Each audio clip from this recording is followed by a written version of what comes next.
The Senate will come to order. Members, please stand for the prayer, and I ask members to pause for a moment of silent prayer and reflection. And after that silent prayer and reflection, please remain standing for the Pledge of Allegiance.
The Secretary will take the roll. Senators Abler, Anderson B., Anderson P., Bach, Benson, Bigham, Carlson, Chamberlain, Champion, Clausen, Cohen, Swazinski, Dames, Dibble, Draheim, Dietzick, Eaton, Eichhorn, Eakin, Franzen, Frenz, Gazelka, Goggin, Hall, Herr, Hayden, Hoffman, Housley, Howe, Ingebrigtsen, Isaacson, Jasinski, Jensen, Johnson, Kent, Kiffmeyer, Klein, Coran, Lane, Lang, Latz, Limmer, Little, Marty, Matthews, Miller, Nelson, Newman, Newton, Osmic, Pappas, Pratt, Rarick, Ralph, Rest, Rosen, Rude, Senjum, Simonson, Sparks, Tomasoni, Torres, Ray, Utke, Weber, Westrom, Uyghur, Wickland.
Pursuant to Rule 14.1, the following members intend to vote under Rule 40.7.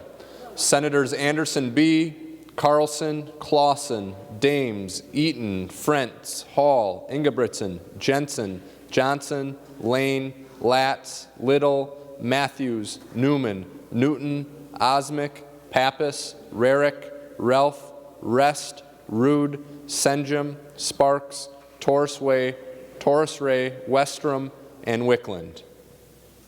A quorum is present. Members will begin on the Senate agenda today with the fifth order of business, reports of committees. The Secretary will read the committee reports. Senator Chamberlain from the Committee on Taxes, to which was referred Senate File Number 3843, a bill for an act relating to taxation, reports the same back with a recommendation that the bill be amended as follows: delete everything after the enacting clause and insert, and when so amended, the bill do pass. Senator Dames from the Committee on Commerce and Consumer Protection, Finance and Policy, to which was referred Senate File Number 4091, a bill for an act relating to commerce, reports the same back with a recommendation that the bill be amended as follows: delete everything after the enacting clause and insert, and when so amended, the bill do pass. Pursuant to Joint Rule 2.03, the bill was referred to the Committee on Rules and Administration. Senator Newman from the Committee on Transportation, Finance and Policy, to which was referred Senate File Number 3255, a bill for an act relating to transportation, reports the same back with a recommendation that the bill be amended as follows: delete everything after the enacting clause and insert, and when so amended, the bill do pass and be re-referred to the Committee on Finance. Pursuant to Joint Rule 2.03, the bill was referred to the Committee on Rules and Administration. Senator Gazelka. Mr. President, I move the committee reports read by the Secretary be adopted with the exception of the reports pertaining to Joint Rule 2.03. Discussion on that motion? Seeing none, all those in favor say aye. Opposed say no.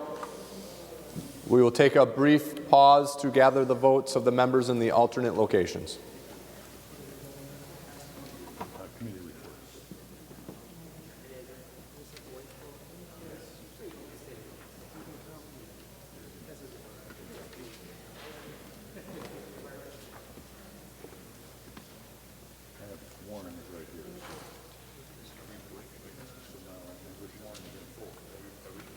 He's right here.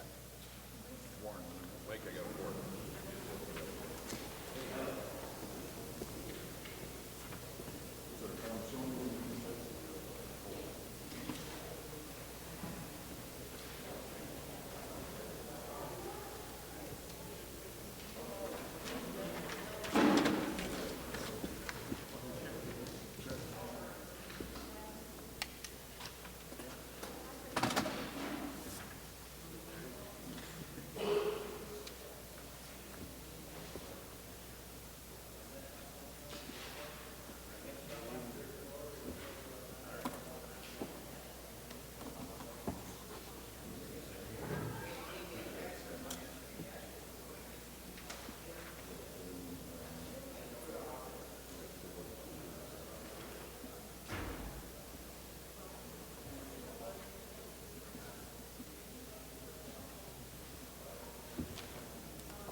Receiving a sufficient number of aye votes, the motion prevails. Moving to the sixth order of business, second reading of Senate bills, the Secretary will give Senate File 3843 its second reading. Senate File Number 3843. Second reading. Moving to the eighth order of business, introduction and first reading of Senate files. Listed in today's introduction calendar are Senate File numbers 4537 through 4543. These Senate files are given their first reading and referred as indicated. Moving to the ninth order of business, motions and resolutions. We have a few authors' motions listed in the agenda. We'll take these authors' motions as one motion. All those in favor say aye. Opposed say no. Again, we'll take a brief pause to gather the votes of the members voting in alternate locations.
Receiving a sufficient number of aye votes, the motion prevails. Remaining under motions and resolutions, we have a couple more author motions. The first is Senator Housley. Thank you, Mr. President. I move that Senate File 2466 be withdrawn from the Committee on State Government Finance and Policy and Elections, given a second reading and placed on general orders. I have talked to Senator Kiffmeyer, and they don't need to see it in State Gov. Okay. Discussion on the Housley motion. Members, this motion does require 41 votes to pass. Seeing no discussion on the Housley motion, all those in favor say aye. Aye. Opposed, say no. We will again take a brief pause to gather the votes from members in alternate locations.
I will call on Senator Gazelka to report the members' votes voting under Rule 40.7. Senator Gazelka?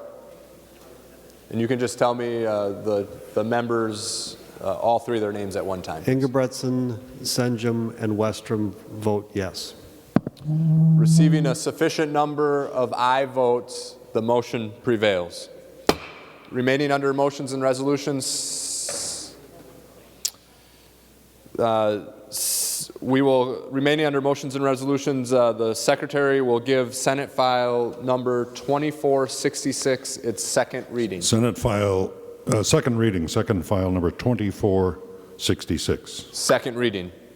Remaining under motions and resolutions, we have another author's motion, Senator Abler. Thank you, Mr. President. I move that Senate File 2774 be withdrawn from the Committee on Human Services Reform, Finance, and Policy, and be referred to the Committee on Judiciary and Public Safety, Finance, and Policy.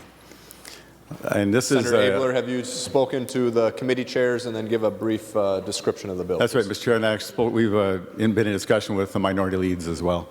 And this is a bill about kickbacks, and it was heard, and now it needs to be heard in judiciary for its proper disposition. So thank you, Mr. President.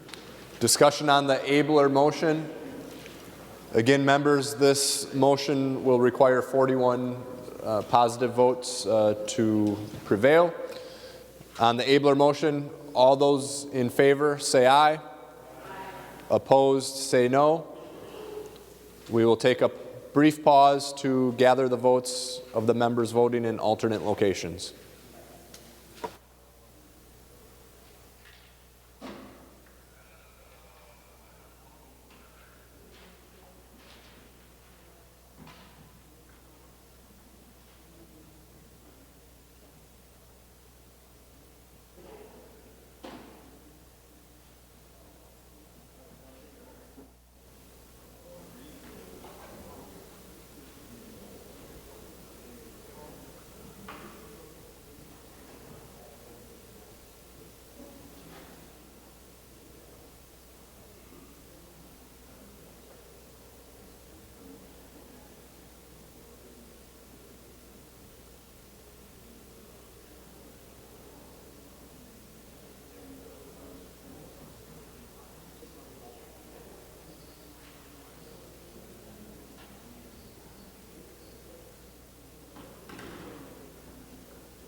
I will now call on Senator Gazelka to report the votes of the members voting under Rule 40.7. Senator Gazelka. Senjum, Ingebretson, Westrom, Dames, Johnson, and Hall vote yes. Receiving a sufficient number of aye votes, the motion prevails. Senate Resolution number 232 will be referred to the Committee on Rules and Administration. Remaining under motions and resolutions, Senator Gazelka. Thank you, Mr. President. Pursuant to Rule 26, I designate the following bills be made for special orders for immediate consideration. Member, the sheet with the two bills is on your desk. Members, the first bill up for consideration is number 81 on general orders. It is Senate File 4073. Senator Chamberlain. Thank you, Mr. President. Members, Senate File 4073, I have an amendment for that to start out. The A16 amendment. Senator Chamberlain offers the A16 amendment. The Secretary will report the amendment. Senator Chamberlain moves to amend Senate File number 4073 as follows. Delete everything after the enacting clause and insert. This is the A16 amendment. To the amendment, Senator Chamberlain. Mr. President and members, this was a delete all amendment. This is a negotiated negotiated settlement between the MPCA, the House, the Senate, the citizens, and the businesses for the banning of TCE. Would you care for me to go through it now or wait until we adopt the amendment? Senator Chamberlain, I think it's best to go through the amendment now, Okay. and then we'll vote on it after a more in-depth description. Thank you, Mr. President, members. So, members, this is something we've been talking about for about a little over a year. What this bill does is it is trichloroethylene is a chemical that causes cancer. It's used in, as many of you know, it's used in manufacturing process, medical research. It's a solvent, cleaner, degreaser that is used prominently. So what this bill does, it bans the use of that chemical in the state of Minnesota with a few reasonable exceptions. Before I proceed, I do need to thank people for their time and effort in working to get to this point. As I said, it's been over a year to do this. We chairs of both Senator Rude and Senator Ingebretson, their committees, House chairs in the environmental committees as well. The MPCA, the neighborhood citizens group that was involved in this, employers, businesses, and of course the bodies of the House and Senate. And we never forget the staff who worked to continuously make changes and adjustments and offer advice to get this done. So thank you to all of them. We all understand that chemicals are a part of our life, always have been, especially in modern living, but it is reasonable and necessary to regulate those chemicals to get all the things that we like and we enjoy and we use safely. But when safer alternatives exist, we should endeavor and work to find those replacements and get rid of the more dangerous chemicals. And as I said, TCE has been known to cause cancer. So we do have safer alternatives to TCE. Now, why now? And I'm not going to repeat the whole history, but we are here because a series of events began a couple years ago. Water Gremlin, who is a business located in the district I represent in White Bear Township, they used TCE in processing, in their manufacturing process. Well, unfortunately, Water Gremlin had violated air permits and had released excessive amounts of TCE into the atmosphere and into the ground. Subsequently, the PCA stepped in and levied one of the largest fines in state history, if not the largest fine in state history, against Water Gremlin because of their violations of TCE. And that, of course, led to a whole series of events and other actions, both PCA and others. Water Gremlin is back up and running. They have replaced their TCE with another chemical. MPCA has regulated them, got them up and running, cleaned up their operations, and they're back online. Now, some people still have some issues with that, but the MPCA has got a close watch on them. Since that time, the MPCA has been going around the state working with other parties, identifying all the users of TCE across the state and cataloging them and trying to get those companies to reduce their use, if not eliminate it completely. So that brings us to today. Part of the fallout of this was to ban TCE because that is the chemical that was released, and there are safer alternatives. Now, incidentally, at the federal level, they had looked at banning TCE as well, so this is not a new thing. It's just that the series of events have led us to this day. I'm happy and proud to say that this bill will ban TCE and remove that for all intents and purposes from the marketplace and improve the safety of citizens and neighborhoods and the employees. Now, there are a few items to this bill. As I said, June 22nd, June of 2022 is when the ban takes official effect. That's when all companies have to cease the use of it. If a company needs some extra time, a small business needs extra time, there's another year on to that. to work with the MPCA to get them off of that chemical. We understand also that replacement chemicals, one of the requirements is replacement chemicals for all practical purposes should be less toxic than the TCE. There are some reasonable exceptions here, 3 hard exceptions that everybody had agreed to early on for distributors, closed systems, and for hospitals. 2 soft exceptions that require the commissioner to step in, and that is for research and development exclusively, and for those companies where TCE used for waste disposal.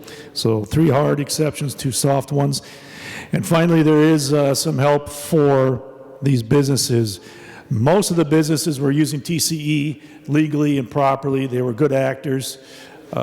So through no fault of their own, they were forced to, they're going to be forced to get rid of this chemical and switch. So there is help for them through a program at University of Minnesota called MinTap, and we are making available to them cash, interest-free loans, capital that will cost them no money. The total cost of all this would be about $250,000, and that will be taken from the environmental fund. So members, that is the long and the short of it. We are banning TCE after a long process, a lot of negotiation, a lot of work, a lot of people involved, input, and getting some reasonable exceptions for businesses and protecting our communities across the state and moving forward. So members, that is the bill, that is the amendment, and that will be the bill. Thank you.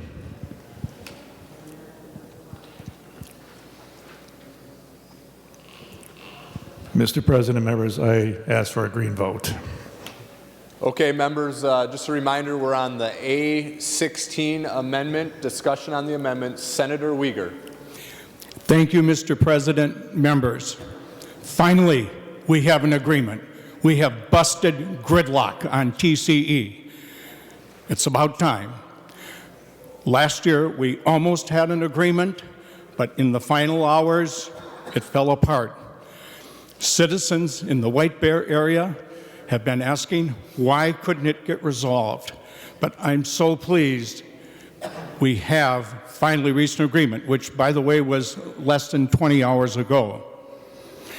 I want to remind everyone that it was January 14, 2019, when thousands of residents in the White Bear area learned that a chemical, TCE, had been emitted by Water Gremlin in violation of their air permit, which led to 850 tons being emitted over 17 years.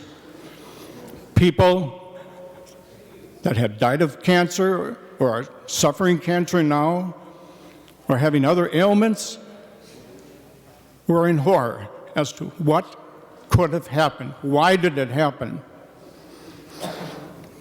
There has been a great deal of meetings.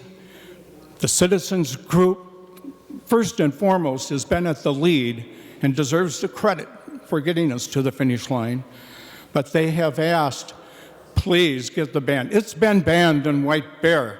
Yes, it was shut down. It's now open again, strict compliance, and it's being watched. But the citizens group, they've worked very hard.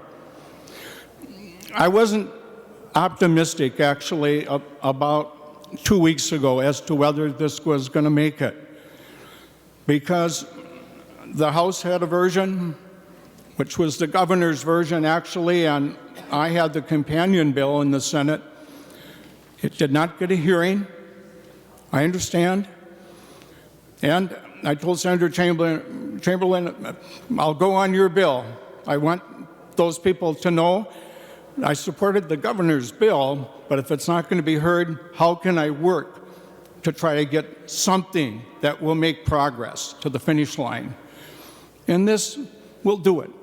But the reason we got, and we're going to get to the finish line now, is because of the efforts of the White Bear Area Neighborhood Concerned Citizens Group. They put it in a very clear email and series of phone calls to all the stakeholders involved. If I could paraphrase, they said, some of us are Democrats members, some of us are Republicans, some of us are independents. We want you to get this fixed. And if you can't, shame on the process. They met with the governor last year demanding action, and finally, through putting various people in engagement on the amendments that have been negotiated, an agreement is in place.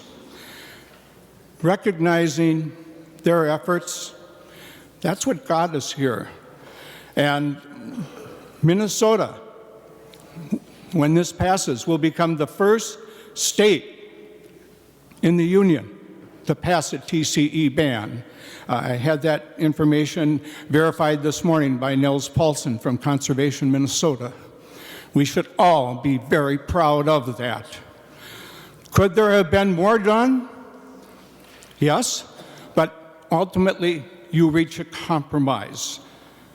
And when Sherry Hastings and the group, and the Concerned Citizen Group came together, I'm very pleased because I don't want to have further gridlock. There's one amendment, however, that I did not have a chance to discuss with them, but I would like to offer it. It's the A19 amendment. Senator Uyghur offers the A19 amendment to the A16 amendment. The Secretary will report the amendment to the amendment. Senator Uyghur moves to amend the Chamberlain Amendment to Senate File Number 4073 as follows, page 2 after line 22, insert. This is the A19 amendment. To the A19 amendment to the amendment, Senator Uyghur. Thank you. Mr. President, it's one sentence, and it's what this bill roots are. The amendment is, this act is the White Bear Area Neighborhood Concerned Citizens Group Ban TCE Act. They are the ones that initiated this. They brought it to the finish line.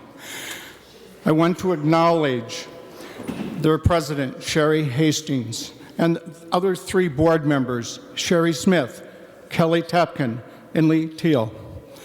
They are volunteers whose lives were disrupted, and they have continued to meet, working with the PCA, the health department, and other agencies to shine a light on what happened, because they're still trying to figure out what the impact was of TCE being emitted.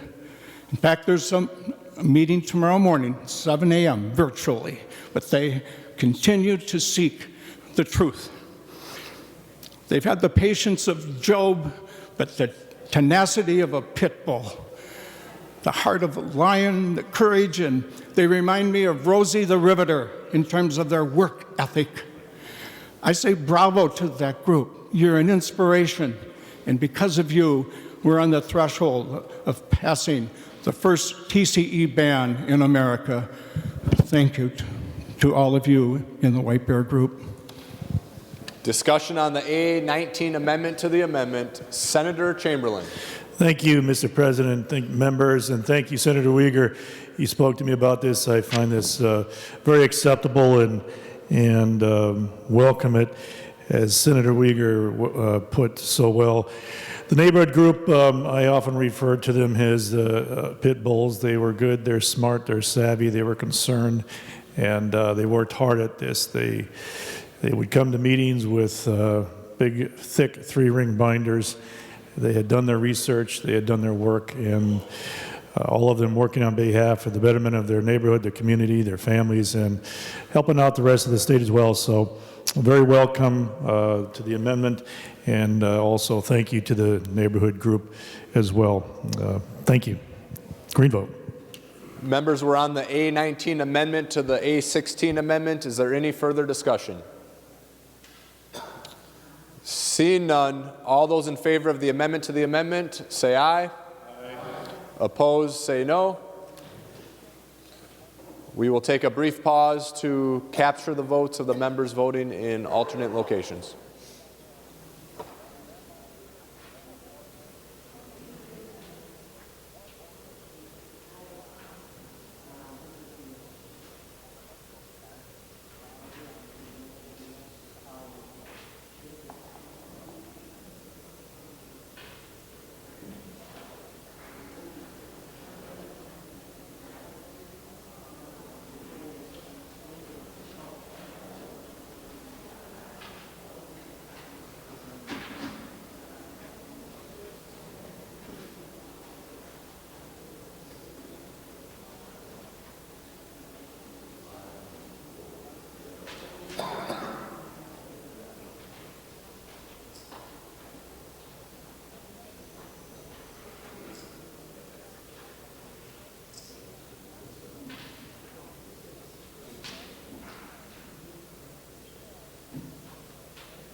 Receiving a sufficient number of aye votes, the amendment to the amendment is adopted.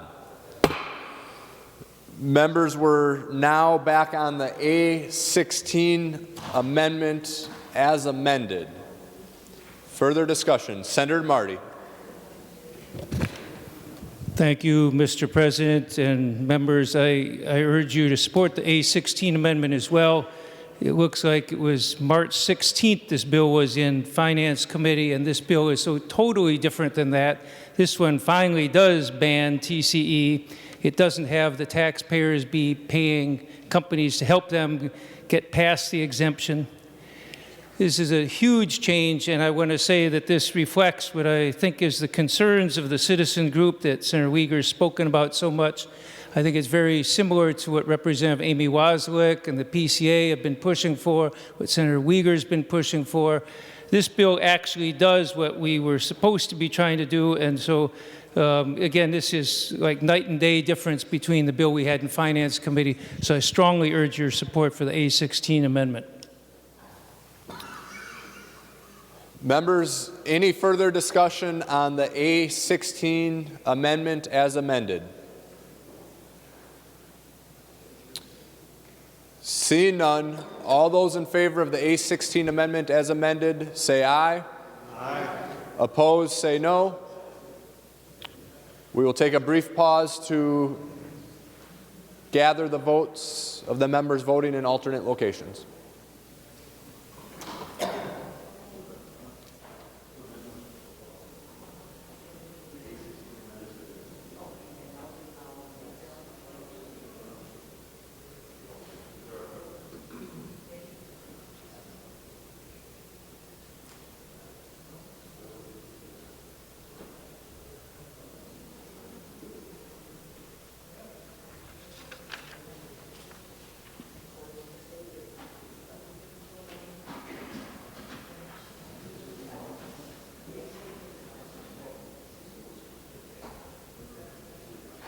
Receiving a sufficient number of aye votes, the motion prevails and the amendment is adopted. Members, we are back on Senate File 4073 as amended. Any further discussion?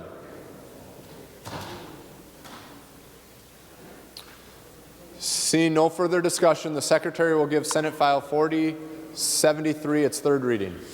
Senate File Number 4073, a bill for an act relating to the environment. Third reading. Members, is there any final discussion on the bill? Senator Isaacson.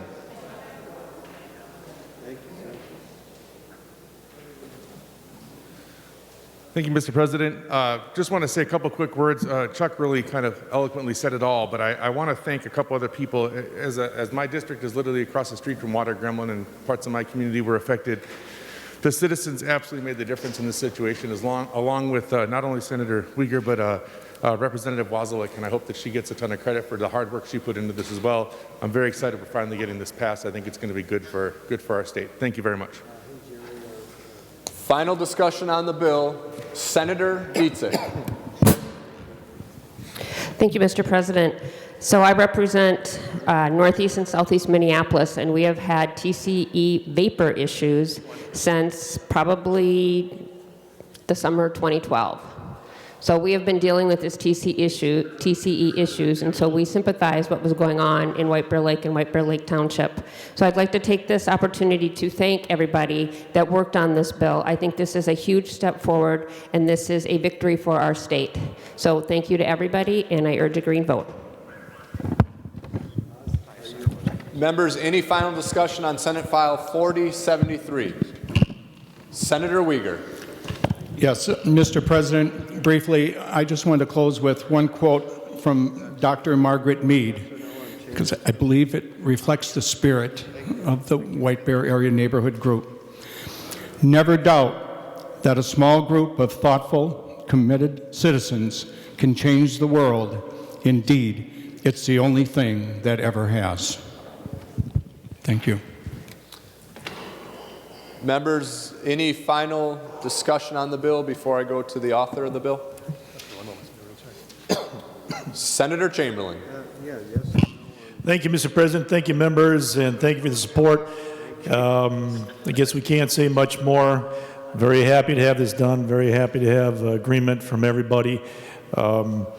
It does occur here occasionally for these important issues, and that is what we have here. It does work, and it is a nonpartisan, non-political sort of thing that happens every now and then. So thank you, members. Thank you, citizens. Thank you, Commissioner.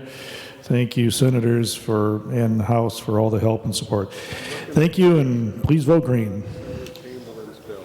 Members, we're on final passage of Senate File 4073. Seeing no further discussion, the Secretary will take the roll.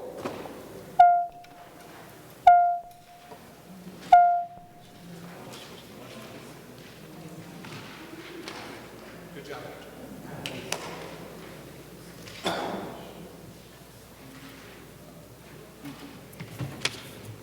Hi, sir. Yes or no on the Chamberlain bill? Scotty, yes or no on the... Again, members, just a friendly reminder, after you vote at your own desk, please exit the chamber through the front door.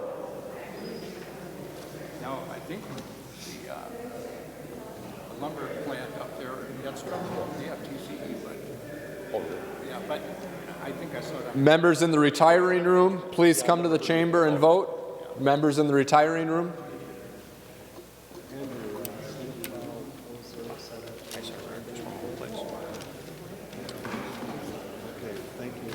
Merrick. Jason, Senator Chamberlain, bill, Senate File 4073. Thank you. Thank you. Abler made a motion today. Yeah. And he announced that the Judiciary Committee in the challenge bill, and he doesn't even have language yet. Or copy language. He's getting messages from Nancy Hogan and Amy Koch. Do that. Members in room 303 can make their way down to the chamber, and while they're on their way down, members in the President's office, please come to the chamber and vote. Room 303 and the President's office.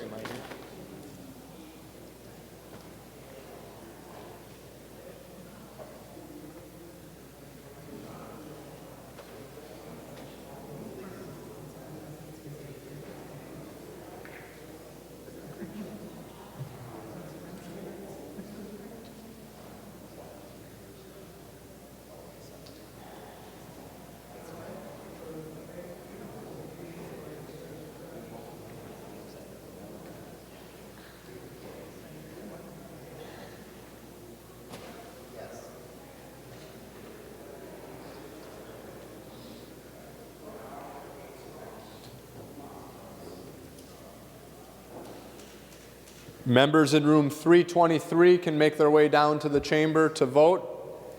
And while they're on their way down, members in room 237, please come to the chamber and vote.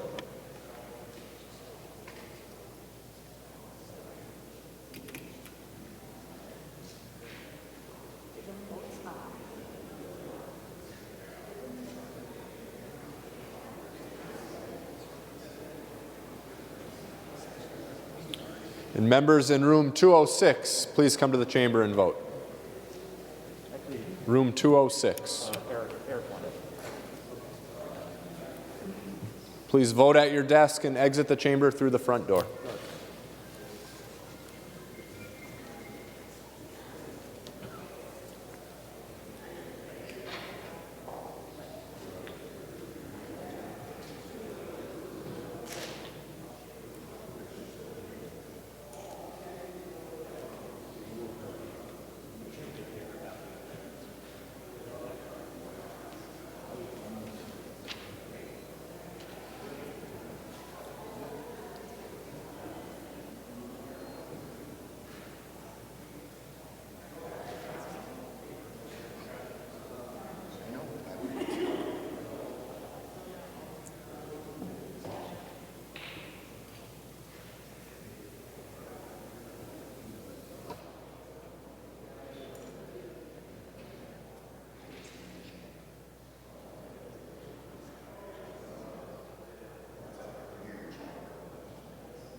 I will now call on Senator Kent to report the members voting under Rule 40.7. Senator Kent. Thank you, Mr. President. I report an aye for Senator Carlson. Senator Carlson votes aye. Senator Kent. I report an aye for Senator Clausen. Senator Clausen votes aye. Senator Kent. I report an aye for Senator Eaton. Senator Eaton votes aye. Senator Kent. I report an aye for Senator Frentz.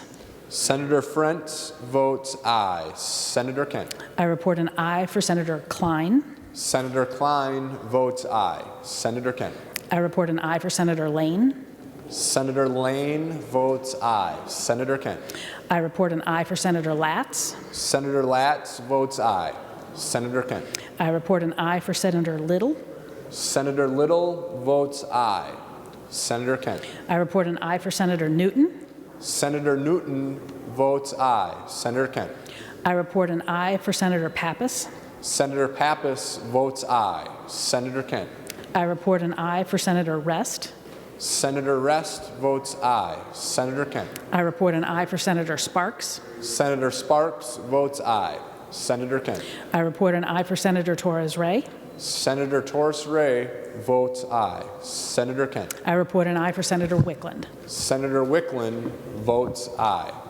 I will now call on Senator Gazelka to report the votes of the members voting under Rule 40.7. Senator Gazelka. Senator Bruce Anderson votes aye. Senator Anderson B. votes aye. Senator Gazelka. Senator Dames votes aye. Senator Dames votes aye. Senator Gazelka. Senator Hall votes aye. Senator Hall votes aye. Senator Gazelka. Senator Ingebretson votes aye. Senator Ingebretson votes aye. Senator Gazelka. Senator Jensen votes aye. Senator Jensen votes aye. Senator Gazelka. Senator Johnson votes aye. Senator Johnson votes aye. Senator Gazelka. Senator Matthews votes aye. Senator Matthews votes aye. Senator Gazelka. Senator Newman votes aye. Senator Newman votes aye. Senator Gazelka. Senator Osmic votes aye. Senator Osmic votes aye. Senator Gazelka. Senator Rarick votes aye. Senator Rarick votes aye. Senator Gazelka. Senator Ralph votes aye. Senator Ralph votes aye. Senator Gazelka.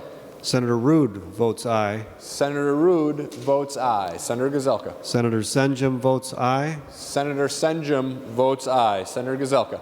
Senator Westrom votes aye. Senator Westrom votes aye. All members having voted who have the desire to vote, the secretary will close the roll. There being 66 ayes and 1 nay, the bill is passed and its title agreed to.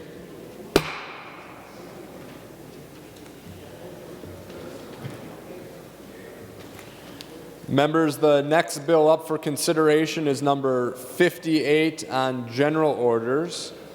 It is Senate File 3020, and we will take a brief pause to allow Senator Curran to make his way to the chamber.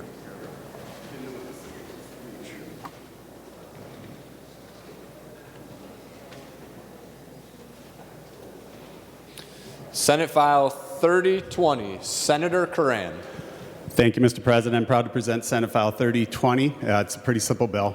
It's for the City of North Branch. The City of North Branch also has a Public Utilities Commission. And what this bill does is very simply allows the city to expand the Public Utility Commission from 3 members to 5 members. And the only caveat to it is that the commission cannot be comprised of more than 2 city council members. And, Mr. President, that's the extent of the bill, and we'd appreciate everybody's support. Thank you. Discussion on Senate File 3020. Seeing none, the Secretary will give the bill its 3rd reading. Senate File number 3020, a bill for an act relating to local government. 3rd reading. Final discussion on Senate File 3020. Seeing none, the Secretary will give the bill, seeing no further discussion, we're on final passage of Senate File 3020. This one moved pretty quick. It surprised me even. The Secretary will take the roll.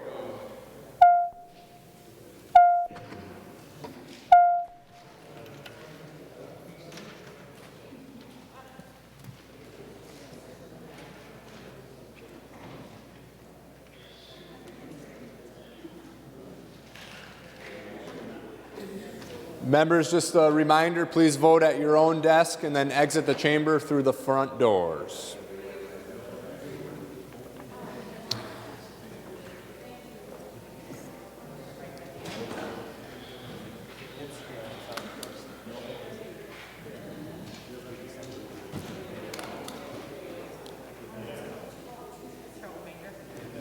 Members in the retiring room, please come to the chamber and vote at your own desk.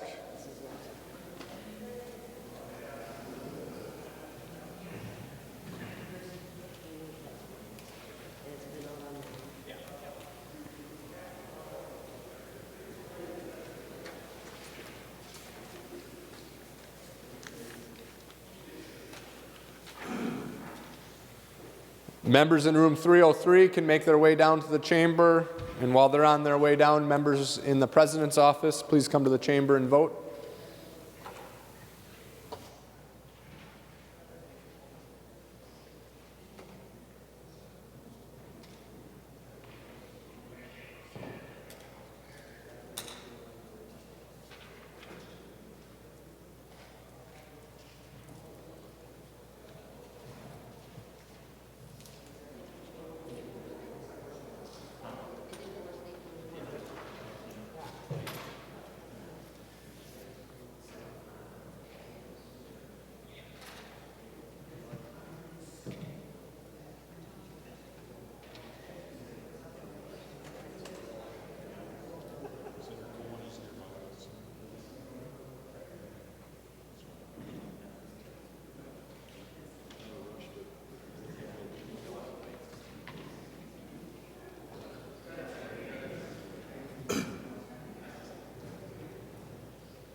Members in room 323 can make their way down to the chamber to vote, and while they're on their way down, members in room 237, please come to the chamber and vote.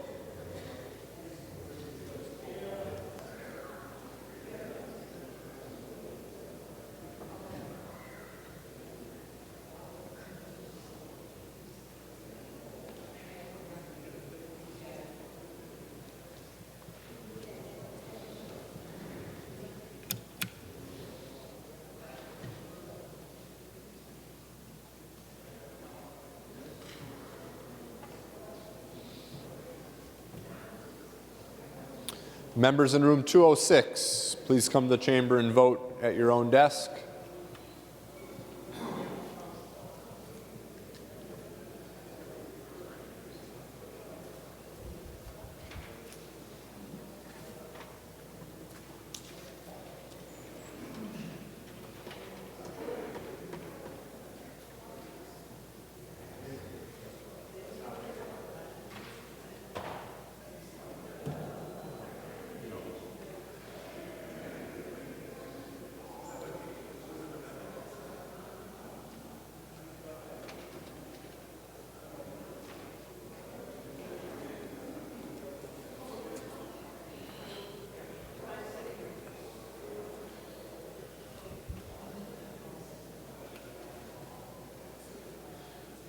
Members in room 323 and 237, please come to the chamber and vote.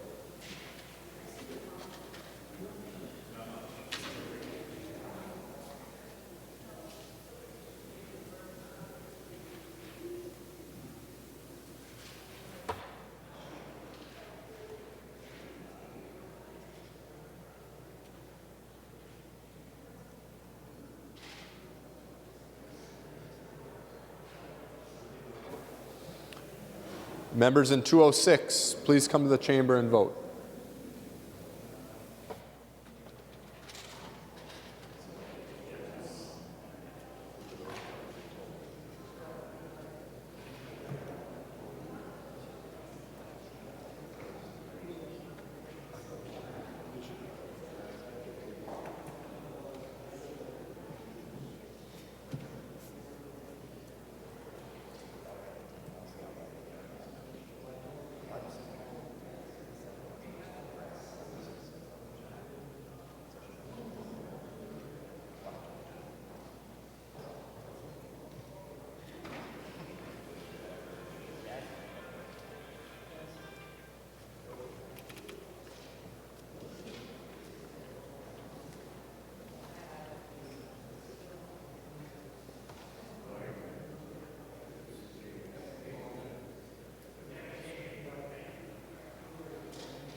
I will now call on Senator Kent to report the votes of the members voting under Rule 40.7. Senator Kent. Thank you, Mr. President. I report aye for Senator Carlson. Senator Carlson votes aye. Senator Kent. I report aye for Senator Clausen. Senator Clausen votes aye. Senator Kent. I report aye for Senator Eaton. Senator Eaton votes aye. Senator Kent. I report aye for Senator Frentz. Senator Frentz votes aye. Senator Kent. I report aye for Senator Klein. Senator Klein votes aye. Senator Kent. I report aye for Senator Lane. Senator Lane votes aye. Senator Kent. I report aye for Senator Latz. Senator Latz votes aye. Senator Kent. I report aye for Senator Little. Senator Little votes aye. Senator Kent. I report aye for Senator Newton. Senator Newton votes aye. Senator Kent. I report aye for Senator Pappas. Senator Pappas votes aye. Senator Kent. I report aye for Senator Rest. Senator Rest votes aye. Senator Kent. I report aye for Senator Sparks. Senator Sparks votes aye. Senator Kent. I report aye for Senator Torres Ray. Senator Torres Ray votes aye. Senator Kent. I report aye for Senator Wickland. Senator Wickland votes aye. I'll now call on Senator Gazelka to report the votes of the members voting under Rule 40.7. Senator Gazelka. Thank you, Mr. President. Senator Bruce Anderson votes aye. Senator Anderson B. votes aye. Senator Gazelka. Senator Dames votes aye. Senator Dames votes aye. Senator Gazelka. Senator Hall votes aye. Senator Hall votes aye. Senator Gazelka. Senator Ingebretson votes aye. Senator Ingebretson votes aye. Senator Gazelka. Senator Jensen votes aye. Senator Jensen votes aye. Senator Gazelka. Senator Johnson votes aye. Senator Johnson votes aye. Senator Gazelka. Senator Matthews votes aye. Senator Matthews votes aye. Senator Gazelka. Senator Newman votes aye. Senator Newman votes aye. Senator Gazelka. Senator Osmic votes aye. Senator Osmic votes aye. Senator Gazelka. Senator Rarick votes aye. Senator Rarick votes aye. Senator Gazelka. Senator Ralph votes aye. Senator Ralph votes aye. Senator Gazelka. Senator Rude votes aye. Senator Rude votes aye. Senator Gazelka. Senator Senjum votes aye. Senator Senjum votes aye. Senator Gazelka. Senator Westrom votes aye. Senator Westrom votes aye. All members having voted who have the desire to vote, the Secretary will close the roll. There being 67 ayes and 0 nays, the bill is passed and its title agreed to. Remaining under motions and resolutions, Senator Gazelka. Thank you, Mr. President. I move that an urgency be declared within the meaning of Article 4, Section 19 of the Constitution of Minnesota with respect to Senate File 3843, and that the rules of the Senate be so far suspended as to give Senate File 3843 now its now on general order as its third reading and place it on its final passage. Discussion on the Gazelka motion. Members, this motion will require 45 votes to pass. Seeing no further discussion, all those in favor of the Gazelka motion say aye. Aye. Opposed, say no. We will take a brief pause to gather the votes of the members in the alternate and remote locations.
I will now call on Senator Gazelka to report the votes of the members voting under Rule 40.7. Senator Gazelka. Thank you, Mr. President. Senator Bruce Anderson, Senator Johnson, Senator Matthews, Senator Ralph, Senator Rude, Senator Senjum, and Senator Westrom vote aye. Receiving a sufficient number of aye votes, the motion prevails.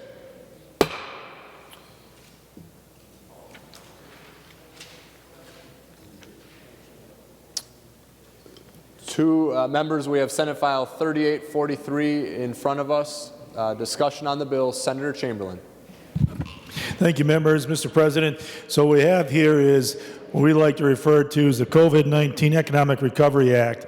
Our intent is to do whatever we can to continue helping the citizens of this state, employees and employers, communities, families, to recover from the effects of COVID-19 virus in this state as well as this country. We are doing what we can, obviously, still to manage and deal with the active infection in the community across the state. We also have to look forward to how we continue recovering from that. So we have here is a tax bill that is filled with ideas, Minnesota ideas, to deal with the recovery. The intent is to have aggressive recovery and rehabilitation, get people back to work, get the economy going, and it is essential, as all of you know. First, it's about stopping the bleeding, stabilizing the patient, and then active, aggressive recovery to get us back to normal as quick as possible. Members, Mr. President, the quicker we do this, the better we're going to be.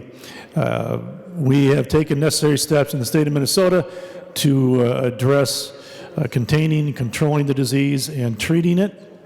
But we also have to know that with that, the COVID is, the results are going to be catastrophic to our state. We have more than 550,000 Minnesotans unemployed, and that is catastrophic in many ways.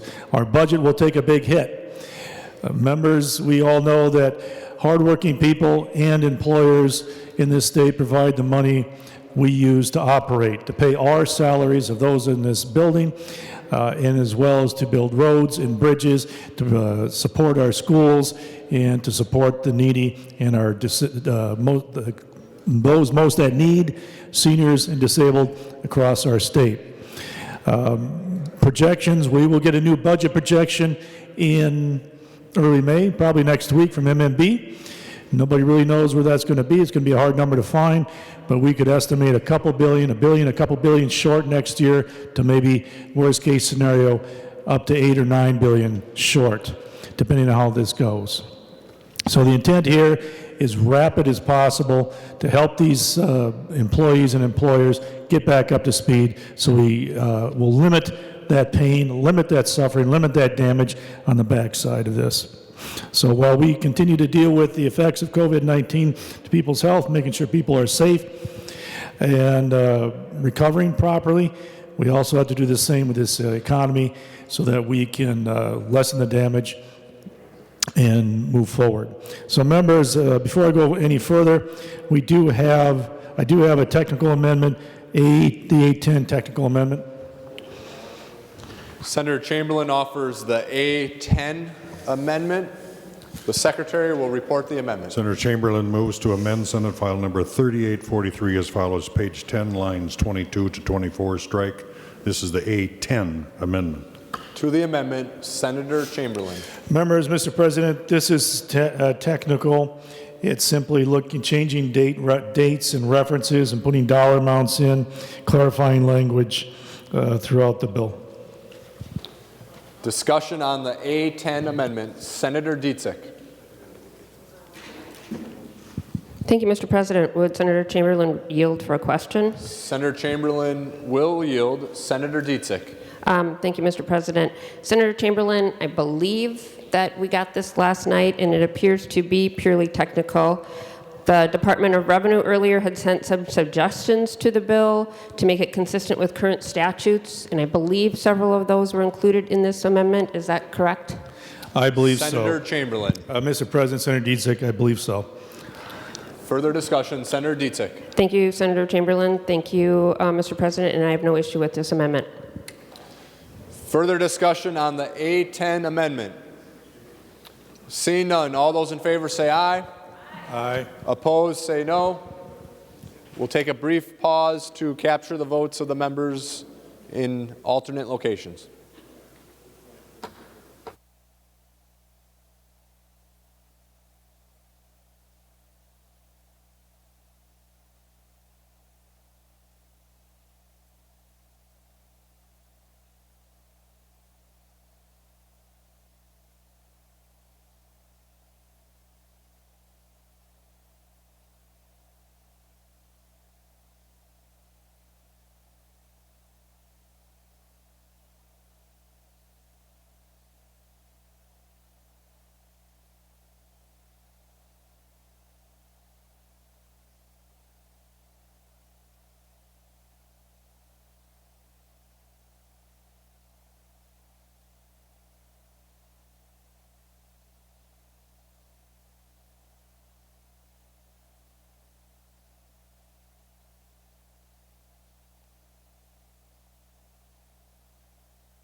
Receiving a sufficient number of aye votes, the motion prevails and the amendment is adopted.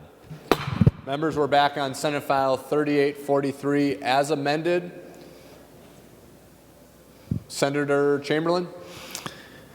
Thank you, Mr. President, members. So I'll just briefly go through this, and of course we'll take questions and any other debate. Before I proceed, I thank the staff. These are never easy tasks, as all of you know, and I know we thank the staff quite a bit, but we should always remember to do that. Our nonpartisan staff, especially in tax department, we have a small, tight, smart group that gets a lot done in a short period of time when others have platoons and armies to do the work. our folks in tax. You couldn't be prouder of them, and the Senate body understands that. The nonpartisan folks are quite amazing. Secondly, our staff as well, working through all the details and the process of this. And finally, some of the things that are not in this bill we had talked about earlier. Thank the Commissioner for extending some of the deadlines for occupation tax, sales and use tax, working on some of the 2020 estimates and the provider tax. So there have been steps taken to help ease the pain and create a better transition for employees and employers across Minnesota. So again, thank you to all of them. Can't thank them enough, and to our own staff as well. So quickly, members, again, this is about stopping the bleeding, stabilizing an aggressive recovery. What this bill does do is it addresses the liquidity and the stability part. The liquidity, we had about $1.2 billion of short-term liquidity for businesses across the state of Minnesota. That comes in the form of delaying extensions, delaying estimated payments, delaying the accelerated sales and use tax payment in June, and a few other things. So we try to create liquidity for short term, not only delaying those, but asking the Commissioner to exempt them from penalties. One of the major delays that all of you have heard about, and myself many times, we've been talking about it for weeks, is delaying the payment of the statewide business property tax, commercial industrial tax, that is due on May 15th. That would be critical to delay that for 60 days. I've already mentioned the others. This will positively impact farmers and small businesses, Main Street to throughout the metropolitan areas, parents with school-age kids, also with charities and charitable contributions, investment in the state. All of those areas we have addressed in this legislation. So as I said briefly, the biggest piece of this bill is the 179 retroactive. Many of us know what that is. It's for small businesses and farmers. Many of the farmers, could not get this 179 across the goal line last year. As a result, many small businesses and farmers were negatively impacted and got caught paying a large tax bill. So we passed this, members. Our farmers are under strain right now. We can help them out tremendously by passing this, not only for equipment sales, but also to help them and make them whole from problems that were created last year. Small businesses would be positively impacted by this as well if they're into equipment. We talked about charities, reforming the charitable gaming process and reducing the tax rates, holding the stadium reserve whole, protecting the stadium reserve, and not threatening it at all, so the bonds are not in jeopardy, but allowing them to continue to operate and give more back to the community, more back to charities. Charitable donations. Minnesota I would like to follow the Fed actions in a way. We have reduced the threshold for contributing and charitable contributions and being able to deduct that and increase the amount that you can deduct. $300 and then to 60%. Schools. This is something a long time coming, members. For low property wealth schools, we're familiar with fair school funding and equalization. Vitally important to those districts that don't have the property wealth. And this would fit right in there to help them out in this greatest time. To know that in the future, they will find that relief and get that to them. I don't know that I need to talk about much more. That is the heart of the bill with some delays. One last thing I should mention, along with the property tax, we talked about affordable housing, something we talked about last year. Senator Rest had worked on this originally back years ago, and we were negotiating last year. Affordable housing, reducing the property tax rate on affordable housing units so they can reduce the cost of business and pass it on to the renters. So there you have it, members and Mr. President. A lot of good stuff, directly, aggressively trying to support the employers and employees across the state, farmers, small businesses, families, schools, charities, businesses of all types. Liquidity, stabilizing, and aggressive rehabilitation and support for those businesses and employees so that we can shorten this recovery and ensure that we do not have a $8 or $9 billion shortfall next year. So look for your support, and we'll continue to work with the governor and the commissioner and others to find resolutions so we can move forward and continue living and provide opportunity for the people of this state. Thank you. Further discussion on Senate File 3843 as amended.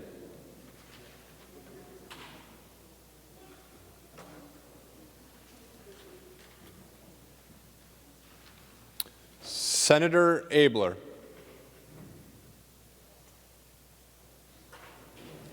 When you get distracted, you find yourself in the wrong place. Mr. President, I have an amendment to offer. I'd like to move the A11.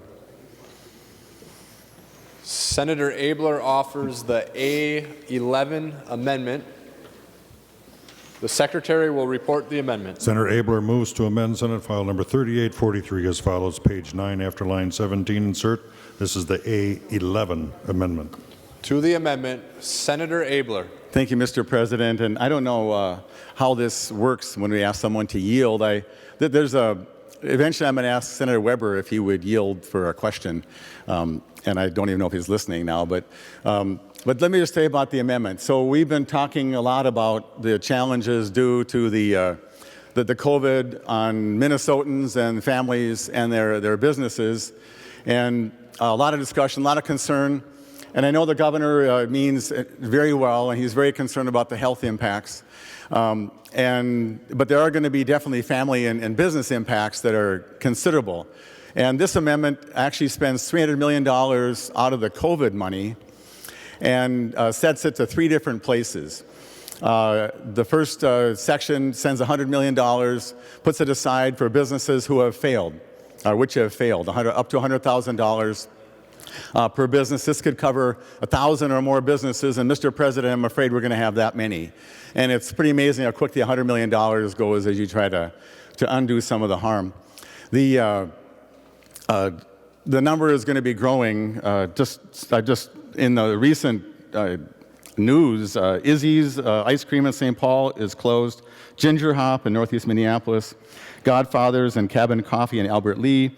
El Burrito in Minneapolis. Kids Cuts in Champlin. Chimamalu in Anoka are closing. And this is the first of many, and I'm sure it's not an exhaustive list.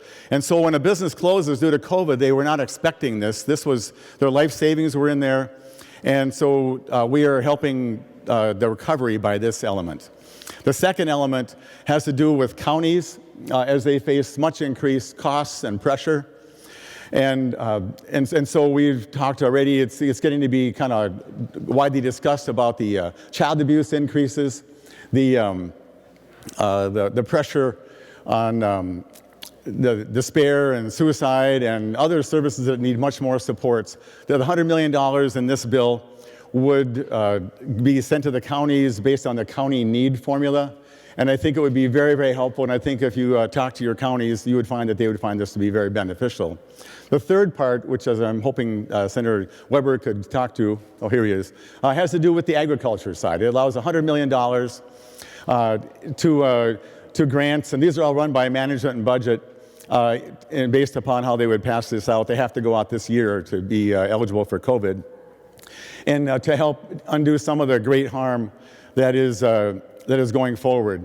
And you know, Mr. President, I have been here hoping that we can open more of these Main Street places and not even need this sort of thing, but this is based upon how it's going, real needs that we have. And so with that, Mr. President, I'd ask Senator Weber to yield, if you would, and talk about the ag part, which I'm from Anoka. I believe in ag, but I'm not the expert on that. So, and I just asked him today, so this is kind of a new idea we're talking about. Thank you, Mr. President. Senator Abler, do you have a specific question for Senator Weber, or is he just going to talk about that portion of the bill? Oh, well, let me ask him a question. Could you, Mr. Senator Weber, could you comment about why I thought this might be a good idea and why you think that some of the challenges in greater Minnesota with agriculture might benefit from something like this to help these farmers stay open? Senator Weber will yield. Thank you, Mr. President. Yes, the agricultural industry has taken a substantial hit in the last couple of weeks as a result of the processing plant closures that have occurred. In southwest Minnesota, within 60 miles, we've lost 2 plants that process over between 40 and 45,000 head of hogs per day. Yesterday, in a news conference in Worthington, Minnesota, it was stated by the chair of the U.S. House Ag Committee that nationwide there were 160,000 hogs that were supposed to go to market yesterday that had no processing plant to take care of them. Quite frankly, with the costs that are being incurred in euthanizing and disposal, it is indeed substantial. There's a substantial problem on the farm today, and certainly we are going to need to step forward and provide some assistance. And I thank you, Mr. President, for the opportunity to address the needs that we are facing. Thank you. Mr. President. Further discussion on the amendment, Senator Abler. Well, thank you, Mr. President. I've just been, all of us have been thinking about this. This is not any kind of a partisan matter. This isn't Republicans care, Democrats care. We all care. It's all on our mind. And so this was meant to be a way that we could kind of find a way to sort this out moving forward. Mr. President, it actually does need some more work. I'm getting this jacketed to be introduced, and hopefully it can go through the committee process. But I wanted to call attention to maybe as the governor and the leadership are thinking of ways they might want to stem kind of the challenges and the financial wounds of families and these businesses. This might give them something to talk about. And so, Mr. President, I think it would be appropriate at this point that I withdraw my amendment. Thank you. Senator Abler withdraws the A11 amendment. Members, we're back on the underlying bill, Senate File 3843 as amended. Any further discussion?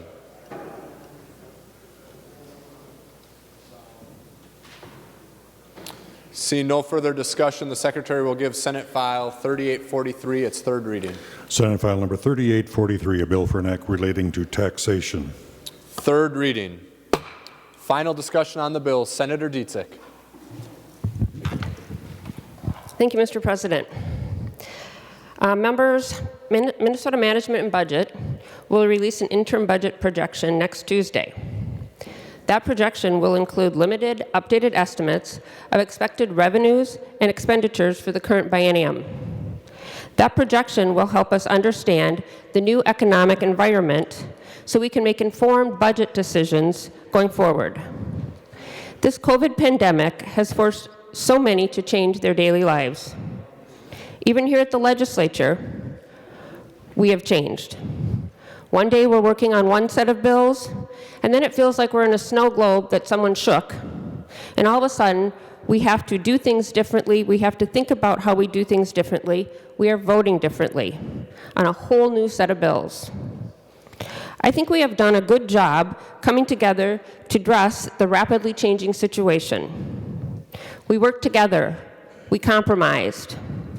We passed bipartisan legislation that invested $550 million to help our state respond to this crisis. Those bills were timely. Those bills were urgent. This bill is premature.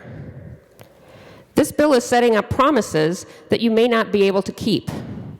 This bill should wait until next week, after we hear the budget update. When some of the provisions in this bill were first heard, there were some concerns raised. DOR sent a memo, Department of Revenue sent a memo outlining some of the technical changes, and it appears the First Amendment addressed at least most of those issues.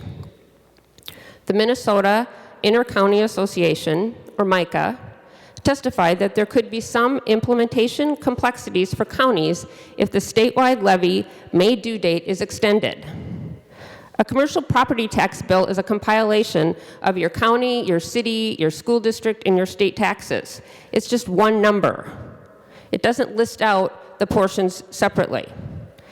The bill just says you owe X. So how is a taxpayer supposed to know what amount is deferred by this bill? Micah said that changing the information in the software system and getting that information to multiple taxpayers could take months.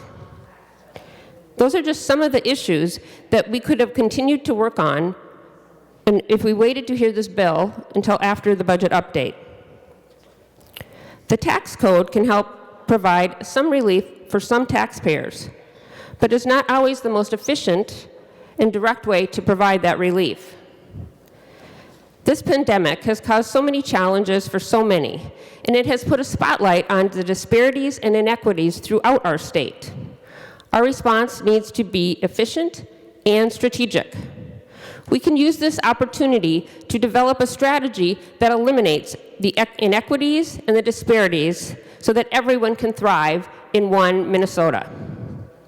How do you do distance learning if you don't have a computer or access to the internet? 17% of Minnesota students, mostly low-income and rural, do not have access to the internet. School districts have had to scramble and use tight resources to get Chromebooks to students. Many students have had to look for hotspots. There was a story in the media that talked about a student having to drive in his car and sit in a parking lot and do his homework because that's the best place that he could find internet access. My Senate district has several students and families with language barriers who don't have internet access. And access isn't the only issue. School districts have spent resources trying to figure out how to help students with special needs and IEPs adjust and succeed with distance learning. This bill modifies the school referendum equalization aid, and that helps about half the school districts in our state. That's not a bad provision. It's just I think we should be looking at relief for all schools and all students. They are the economic future. We should provide an economic recovery that helps them. We should provide relief to help all schools deliver a quality education for all students, including students of color and those with IEPs, so they all thrive and succeed in a future in one Minnesota. We should create an economic recovery plan to reduce barriers and close the disparity gaps. How do you stay home if you don't have a home? This bill modifies the class rate for 4D housing. We heard bills and taxes and in the Housing Finance Committee to find ways to create more affordable housing to keep people and put people in a home. I appreciate all the work of all the stakeholders that have worked on the 4D provision and other ways to find more affordable housing.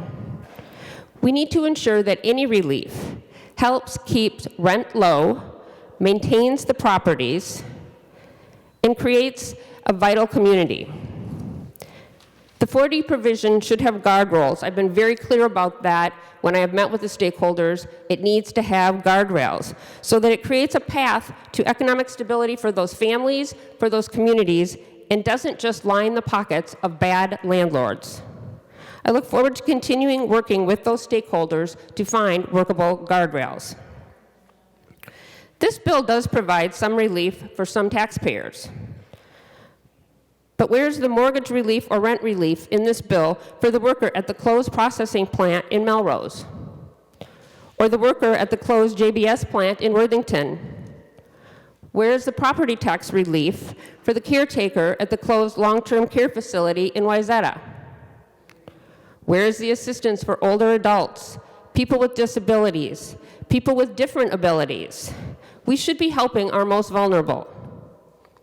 Where's the relief for farmers to figure out what to do with the livestock that they can't afford to feed and have no place to process? Where's the relief to help craft brewers and craft distilleries? Craft brewers have had to throw out expired beer. Shifting tax deadlines doesn't help them if they don't have money to pay that taxes. Where's the relief for college students who lost their job, can't pay rent, and can't find a job, and they continue to accumulate school debt? Where's the relief to help our essential workers who are helping keep our economy afloat right now by keeping our grocery stores stocked and clean? Where's the help for small micro businesses, many of whom are immigrants and don't have access to big bank and the paycheck protection plans? That relief is not in this bill. This bill is premature. We have an opportunity to pass a forward-looking legislation to help build a better future for all Minnesotans, both during and after this public health emergency. Maybe we should include the provisions that were in Senator Abler's A11 amendment. That should be included in a broad discussion where we have targets, where we have a global agreement, where we have bipartisan support like we did in the previous $550 million investment. A tax bill, any tax bill, should be part of that global agreement that lays out a strategic plan to address these challenges, that closes inequities and disparity gaps across our state, that creates a path forward for economic recovery for all Minnesotans, businesses and families and students and workers, regardless of their race, religion, gender, who they love, or their zip code. We have an opportunity, we have a duty to work together and create a strategic economic recovery plan that includes a tax bill and finance bills that leads to a successful, thriving economic future for all Minnesotans. That is one Minnesota. I urge a no vote on this bill. Final discussion on the bill. Senator Bach. Well, thank you, Mr. President. Thank you, Senator Dietzich, for your review of the bill. You know, I woke up this morning thinking, here we go again. And so I went to my phone and I thought, gosh, I want to Google that expression about repeating history. And turned out I got a little information that you might enjoy. That expression is attributed to, for the very first time, a fellow that was born in Spain by the name of George Santayana. And he wrote a book in 1905 called Reason and Common Sense. And this is where the quote came from: "Those who do not learn from history are doomed to repeat it." And I just have to tell you, I'm sitting here thinking, and there are some of us in the chamber, Senator Cohen, Senator Marty, Senator Uyghur, Senator Limmer is close here. Senator Limmer was here in the 90s when we went through 7 sessions, my first 7. And we ran surplus after surplus after surplus, and every session we came back and we cut taxes again. And the surpluses kept coming. And I think if you total that up over my first 7 years, and taxpayers probably won't believe this, but we gave back about $10 billion. And I remember when we cut the license tabs, we even put on the renewal on your tabs, the legislature cut the cost of your license tabs. We were so proud of it.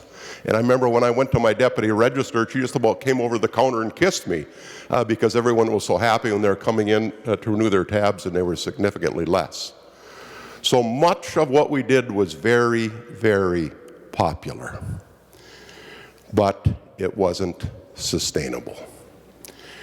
And we got to 2001, the 7th year of running surpluses, and we did the Lollapalooza of tax cut bills. We took the general education levy off of property, and it cost about $900 million a year. And there were other tax cuts in that bill also. And I can remember, I was across the street at the time, but I can remember 2 of the, I think I would describe them today looking back as statesmen of the Senate. The leader, Roger Moe, and the tax chair, Doug Johnson. Both got up and spoke against that 2001 tax bill and voted against it.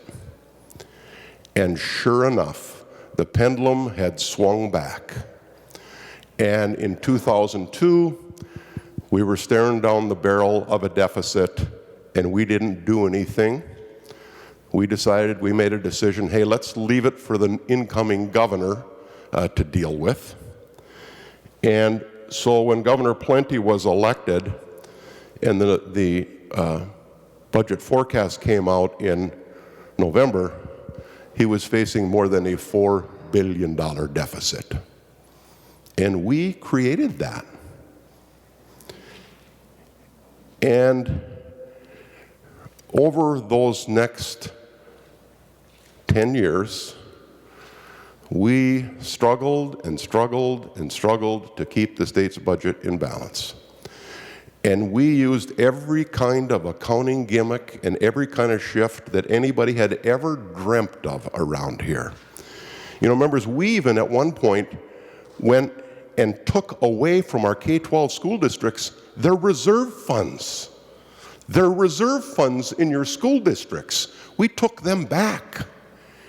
We remember the famous tobacco settlement that I think Attorney General Humphrey probably gets the credit for negotiating with the tobacco companies. We sold the revenue stream. We were due about $1.2 billion in payments on the tobacco settlement over a long period of time, and we needed the money now. So we sold the revenue stream, and we sold $1.2 billion of revenue for about $600 million today. Reminds me of Popeye a little bit. But I mentioned this to you members, and and some of you have heard make these comments before. But it didn't end when we fixed it. We fixed the state's structural budget problems in 2013. And there were some courageous votes taken, and we fixed it. And smokers are paying more today. People that in the top 2% of wage earners are paying more today. But we fixed the problem. And then came 2014, and we had just fixed it the year before. And here comes another big tax cut bill. Democratic House, Democratic Senate, Democratic governor. So this is not a partisan issue. This is an institutional issue. And having been through that decade of managing a crisis, I was the leader. I decided I'm not taking that tax bill up. The House sent it over, and I'm not going to take it up because we just fixed this problem. Now we're going to dig another hole because the public loves tax relief, because there's this perception somehow that every year we come here, we're raising people's taxes, which is not remotely true. I mean, in all my years here, I guess I voted for a tobacco tax increase twice. I raised income tax on the top 2% of wage earners. I voted for a nickel on the gas tax. That's it.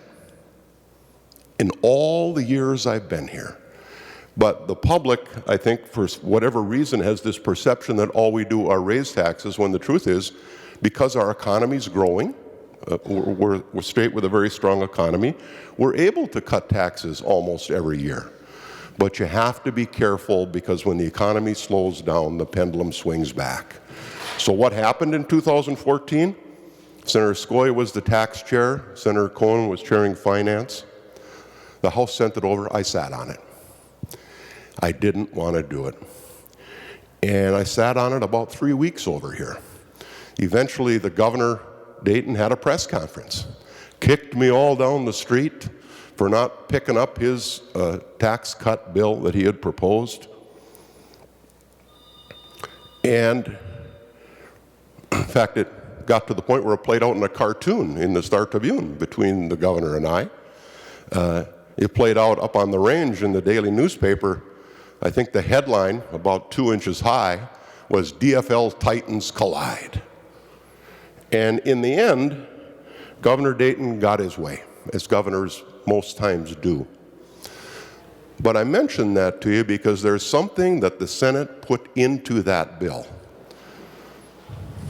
There wasn't a bill introduced. It was a provision put in by the Senate in the tax committee by Senator Skoye and I. And Senator Cohen helped us craft it. And what it said back in 2014 is that when the November budget forecast comes, if there is a surplus, a third of the surplus has to be put into the state's budget reserve. Because we felt very strongly, having been through the difficult years, that we had to build some kind of a budget reserve. Because when Governor Dayton was elected, I told you Governor Plenty inherited a $4 billion deficit, and we couldn't fix it for those 8 years. When Governor Dayton was elected, he inherited a $6 billion deficit. And we finally got it fixed, and then we started cutting taxes again. Interestingly enough, in 2014, when we passed that bill cost just short of $600 million, more in the tails. And when you add up the tax bills from 2014, 16, 17, 18, 19, it's interesting because we haven't spent $10 billion since 2014, but we've spent over $3 billion. We spent over $3 billion providing tax cuts to people. Nice thing to be able to do if it's sustainable. But you heard Senator Chamberlain say that he thought that maybe the deficit we're going to face next year could be as much as, I think he said 8 or 9 billion. Lord, I hope it's not that high, because that we can't fix. And everybody that's going to come to the Capitol, they're not going to come asking for money. They're going to come and say, please don't cut me any more than you're going to cut anybody else. Because there are not enough shifts and accounting gimmicks any place or borrowing that we can resolve those kind of challenges. And my no vote on the bill isn't because there aren't some nice things in here. It's just that we don't have money to do nice things right now. We are handing off to the next legislature a mammoth problem. I mean, unless the federal government comes in here with a boatload of money, not only for the state, but for our local governments, I don't know how, I don't know how we're going to get out of this hole that we've got here. And a lot of people are optimistic that this is just a V-trough recession that we're in, that we're going to come out fast. Well, if you watched the chair of the Federal Reserve yesterday, he described it as much slower and maybe a W-type recovery over several years rather than a V-trough recovery. So nice things to do, but even the federal government, who, you know, many of you probably have a little more confidence in them than I do. I feel sorry for my grandkids because they're going to have to figure out this national debt someday. And maybe it's not a problem. Maybe they'll just turn on the printing presses out there and print, 30, 40 trillion, whatever it is, and, and they'll fix it. And, the world economy will react to that and as our dollar devalues. So maybe it's not a problem in the short term to fix that deficit. But even the federal government knows they're not cutting taxes in Washington, D.C. now trying to fix this problem that we have. They're sending money because they know to stimulate this economy, you've got to get it's going to take money to do that. And if they thought cutting taxes would do it, I'm sure they would have done that, but that's not been their response. So members, I'm just very concerned about I'm hoping the voters send me back here next year, and I'll come back and roll up my sleeves and try to figure out how we're going to resolve the budget problem that the state is going to have. I just don't think we should pile more on. And this is another $327 million on top of what we already all know is going to be a problem. Why we would add to it when we all know we have a problem, I don't understand the math of that. So, Mr. President, thank you for indulging me, and I just think people should vote no. And, that'll write some campaign literature. You voted against your VFW, and you voted against lowering taxes for pull tabs, and you voted against more deduction for charitable contributions. And I guess if that's all that matters is the election and the campaign literature, then maybe you want to vote yes. But I think we need to think as an institution the shape that we're putting our state in and all the people that are depending on us. All the people are depending on us to have enough money to provide for the things that we all cherish in this state. So thank you, Mr. President, and I urge a no vote. Next, I have Senator Cohn, followed by Senator Eichhorn. Senator Cohn. Mr. President, thank you. Usually I don't speak on tax bills, but I wanted to follow Senator Bach and offer some perspective on where this state is. And I enjoyed listening to Senator Bach's recitation of history over the last 20 years or so, having participated in it, and can certainly recall, as Senator Bach has, when we had surplus after surplus after surplus, tax cut after tax cut after tax cut, resulting in where we were in 2002, and then as Senator Bach indicated, what happened over those subsequent years after 2002. And certainly his recitation of the fact that we've only increased taxes a handful of times is correct, although Senator Bach, I would have to just mention one other tax increase that we did vote on, which was the legacy bill, which of course you did not support. So you can't take credit for voting for that tax increase. And additionally, I just want to add one supplemental thought relative to what Senator Bach said in terms of our effort, Senator Skoye, Senator Bach, myself, in 2014 relative to building up the surplus, because that's something that we did that received national attention from the ratings, the body agencies, from a variety of folks involved with state government as to what we did, which was a first in the country. I want to speak, however, as to where Minnesota is right now in terms of dollars, and where I think this bill compounds the situation we find ourselves in right now. Yesterday, the U.S. Department of Commerce indicated that there was a decrease in the first quarter of 4.8% in GDP. Now, keep in mind, the first quarter ended at the end of March. So the first quarter in no way represents where we're going to be for the rest of the year. Senator Bach mentioned what Jerome Powell, the chair of the Federal Reserve, said. Let me offer his exact quote. We are going, this was after the Department of Commerce issued the 4.8%. He said, we are going to see an economic decline for the second quarter that's worse than possibly any other we have seen for our economy. That's for the second quarter. And what any economic projection says relative to the second quarter, the most optimistic of projections, is there will be a much deeper dive than the 4.8%. As Senator Bach indicated, there's now a divergence in terms of economists where they had talked earlier about a V-shape, a very sudden downward decline in the economy, and then a very sudden upward upstart to the economy. What economists are now talking about, more often than not, is the W-shaped decline relative to GDP. A very steep decline, a slight increase, then a decline again, and then the increase up to a higher level. But that's not felt to come for, if that W comes into being, that's not felt to happen for arguably 2 years, 3 years before we see that. Other comment I would make in terms of where the economy might be is what you don't see any discussion of is what's going to happen with consumer confidence and the ability of consumers to then come back and spend. That's been the strength of the economy up to this point, has been consumer confidence and the spending by consumers. But how many consumers are going to be wary? How many consumers will not make those larger ticket purchases? How many consumers will not go to a restaurant? And how long will that take place? We have not seen discussion of what happens to consumer confidence. So let me, members, offer some perspective in terms of where our budget is right now. The February forecast suggested a surplus of approximately $1.5 billion. Now, it doesn't exactly translate apples to apples. It might be a little bit of apples to oranges.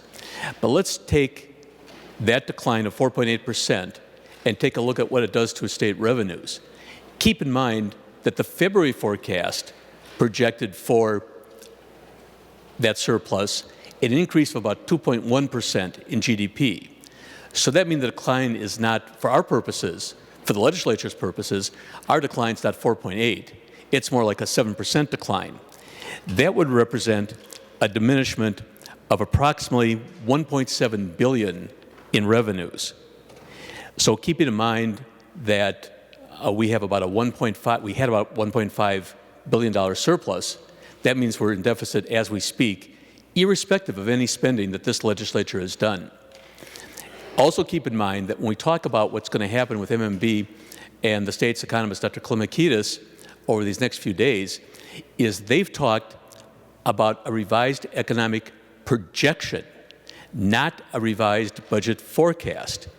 And what I think we'll hear from Dr. Klimakidis is that because there's been a delay in income and sales tax payments, it's going to be difficult to determine the exact amount of what that deficit might be. But again, if we look at our current numbers, so right now we'd be in deficit if we did nothing of about $200 million or so. But we've spent money, and we spent money on COVID. And my hope when this crisis hit, and I have things I'd like to do in terms of the state budget, when this crisis hit, I had hoped that our spending would only be related to the COVID crisis, that we wouldn't be looking at, say, charitable gambling, as this bill does, because I can't figure out what that relationship is to the COVID crisis. But in terms of what we've spent money up to this point, I believe we spent money of $550 million on a variety of things. The disaster relief account, for instance, we put money into that for natural disasters. We set up the COVID account of $200 million. That's $750 million. And this bill would add $327 million. So that's approximately, if you include the deficit, something like $1.2 billion, $1.2 to $1.3 billion. So that's our deficit right now, arguably. We'll see what happens with the revised budget projection. Again, not the forecast. We'll see what happens with that. But the simple arithmetic tells us we're going to be at least somewhere around that amount. We have against that a $2.359 billion budget reserve, as Senator Bach indicated, built up by this transference of 1/3 of the November forecast into the budget reserve. So we have fully funded the budget reserve based upon the Budget Trends Commission, which we established in somewhere around 2005 or so, which recommended a 5% budget reserve. So we've reached that threshold. But how long is that going to last? Keep in mind, the dollars I've suggested of the 4.8 plus the 2.1 reflect that first quarter. It doesn't reflect what Chairman Powell said as to what happens in the second quarter, which, keep in mind, is April, May, June, where this crisis has really hit or will be hitting. So that budget reserve arguably is going to be gone. That'll be the end of the budget reserve. That means we have no money left to do anything for the rest of the year relative to the COVID crisis. If it's determined that there's more money needed for testing, if it's determined that we have other kinds of needs in the state not necessarily covered by the Federal CARES Act, we will have our hands tied in what is the biggest health crisis this country has faced, arguably since the 1918 flu pandemic. So unlike the situations Senator Bach talked about, where Senator Bach talked about the economic crises we faced in, obviously, as everybody remembers, 2010, 2011, where we were cutting budgets. And 2010 was my last year as chair of my first go-around as chairman of the Finance Committee, and I will tell you, it was tough cutting budgets. Nobody wanted to do it. And I would suggest that members of the majority who were here in 2011, 2012, didn't like cutting budgets as was necessary at that time. So once we try to figure out what we should do in terms of the COVID crisis, again, we're going to have our hands tied. And so to pass a bill that is at best tangential to the COVID crisis, adding to our fiscal problems is, I would suggest, something that is simply unwise. We're not going to be able to deal with this crisis in a realistic way. The crises we had before, again, 2010, 2011, that was an economic crisis. This is something not seen, an economic plus a health crisis, plus the change in what happens with the populace when ostensibly the economy comes back. And what that suggests, members, is that with the passage of this bill, we tie our hands that much further. Up to this point, I will suggest that Senator Rosen's committee, under her chairmanship, has been careful about how the money's been appropriated. We've had these discussions with Senator Westrum's broadband bill, in Senator Pratt's committee, which I also serve on. We had some of this discussion with Senator Anderson's bill relative to small business relief. All of those efforts were directly related to COVID. Those efforts arguably might be taken care of by the CARES Act, so it might not take some of those general fund dollars. This bill separates us from the COVID crisis in a tangential way and doesn't allow us to deal with where we are.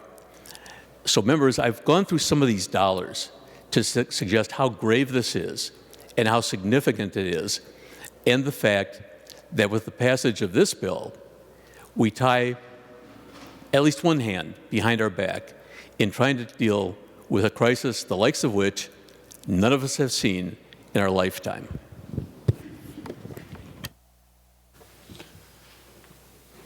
Final discussion on the bill. Senator Eichhorn. Thank you, Mr. President. I just wanted to talk on a couple provisions of the tax bill. The first one I'd like to touch on is the K-12 education tax credit, and I'd like to thank Senator Chamberlain for including that provision in the bill. It was one of my provisions, actually, and the education tax credit, it's pretty simple and straightforward. The goal is to create additional eligibility for families in need right now during this COVID crisis.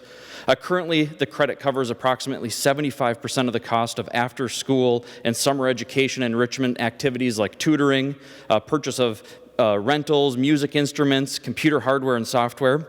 Currently, before this bill, there was a cap on it that was $1,000 per child. That stays in place, but the cap was at $33,500 regardless of household size, and it had not been changed since 1997.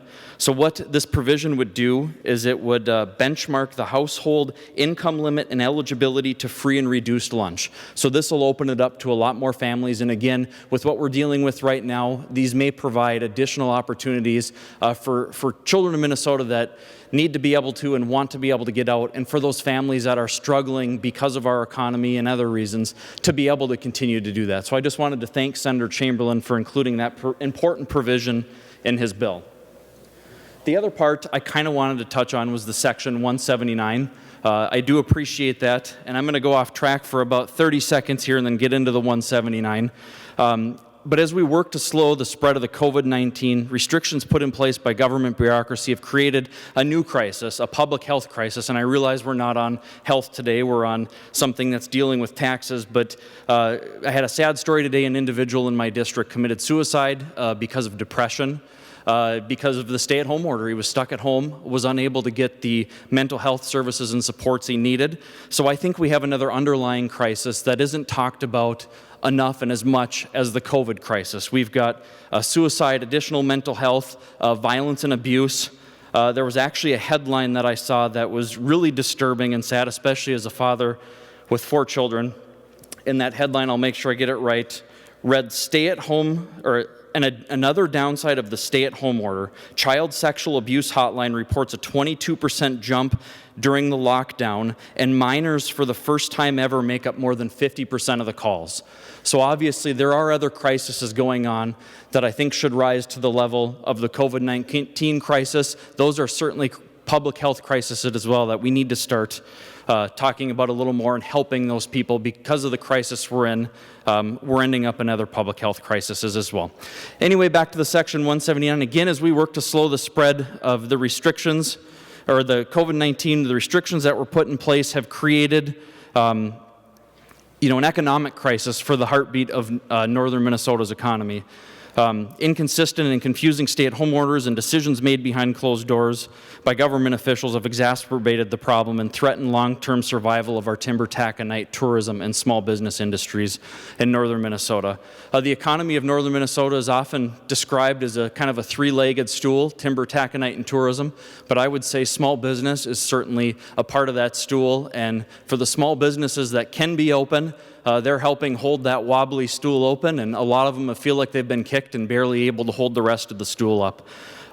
We've had a hard time In general in Greater Minnesota, we've heard recently 3 of the mines are idling. Bland Paper Company in Grand Rapids is idling. All of those are good blue-collar jobs that we're losing. Currently, with more than 500,000 people unemployed in the state, that's more than 100,000 more than the population of the city of Minneapolis. Also, our resorts are hurting, the tourism part. Just a few years ago, we were able to count our resorts in numbers over 1,000. Today, that's 800. Some of the resorts are estimating that there could be fewer than 400 less by the time this is done. And again, because of inconsistent and confusing orders, many of them not knowing if they can have trailers or campers or people stay in cabins, there's still a lot of confusion surrounding that. So I think as legislators and the governor, I think we can all try to be more clear about that to give Minnesotans that are hurting, especially in those industries, a clear direction. Now to small business, I've been saddened to hear over the last week and a half, there have been several businesses in Bemidji and a couple in Grand Rapids that have had the police called to their business and try to shut them down, even though these businesses were selling essential goods. There's a sad sign on the door of one of those individual businesses that basically said, "I'm here, I can help you, please call me. I can come to the door and let you in one at a time." And that's because they continually were berated by the municipal police because somebody complained that their business shouldn't be essential, even though they were selling essential items. So to the 179, I think it's important that we have this. It's very timely right now. I completely understand Senator Bach's comments, and he's correct. We need to be very careful about the direction we go and our money coming in. But we also need to show our small business community some support, and this is the right provision at the right time. A lot of folks have been asking for this for a long time.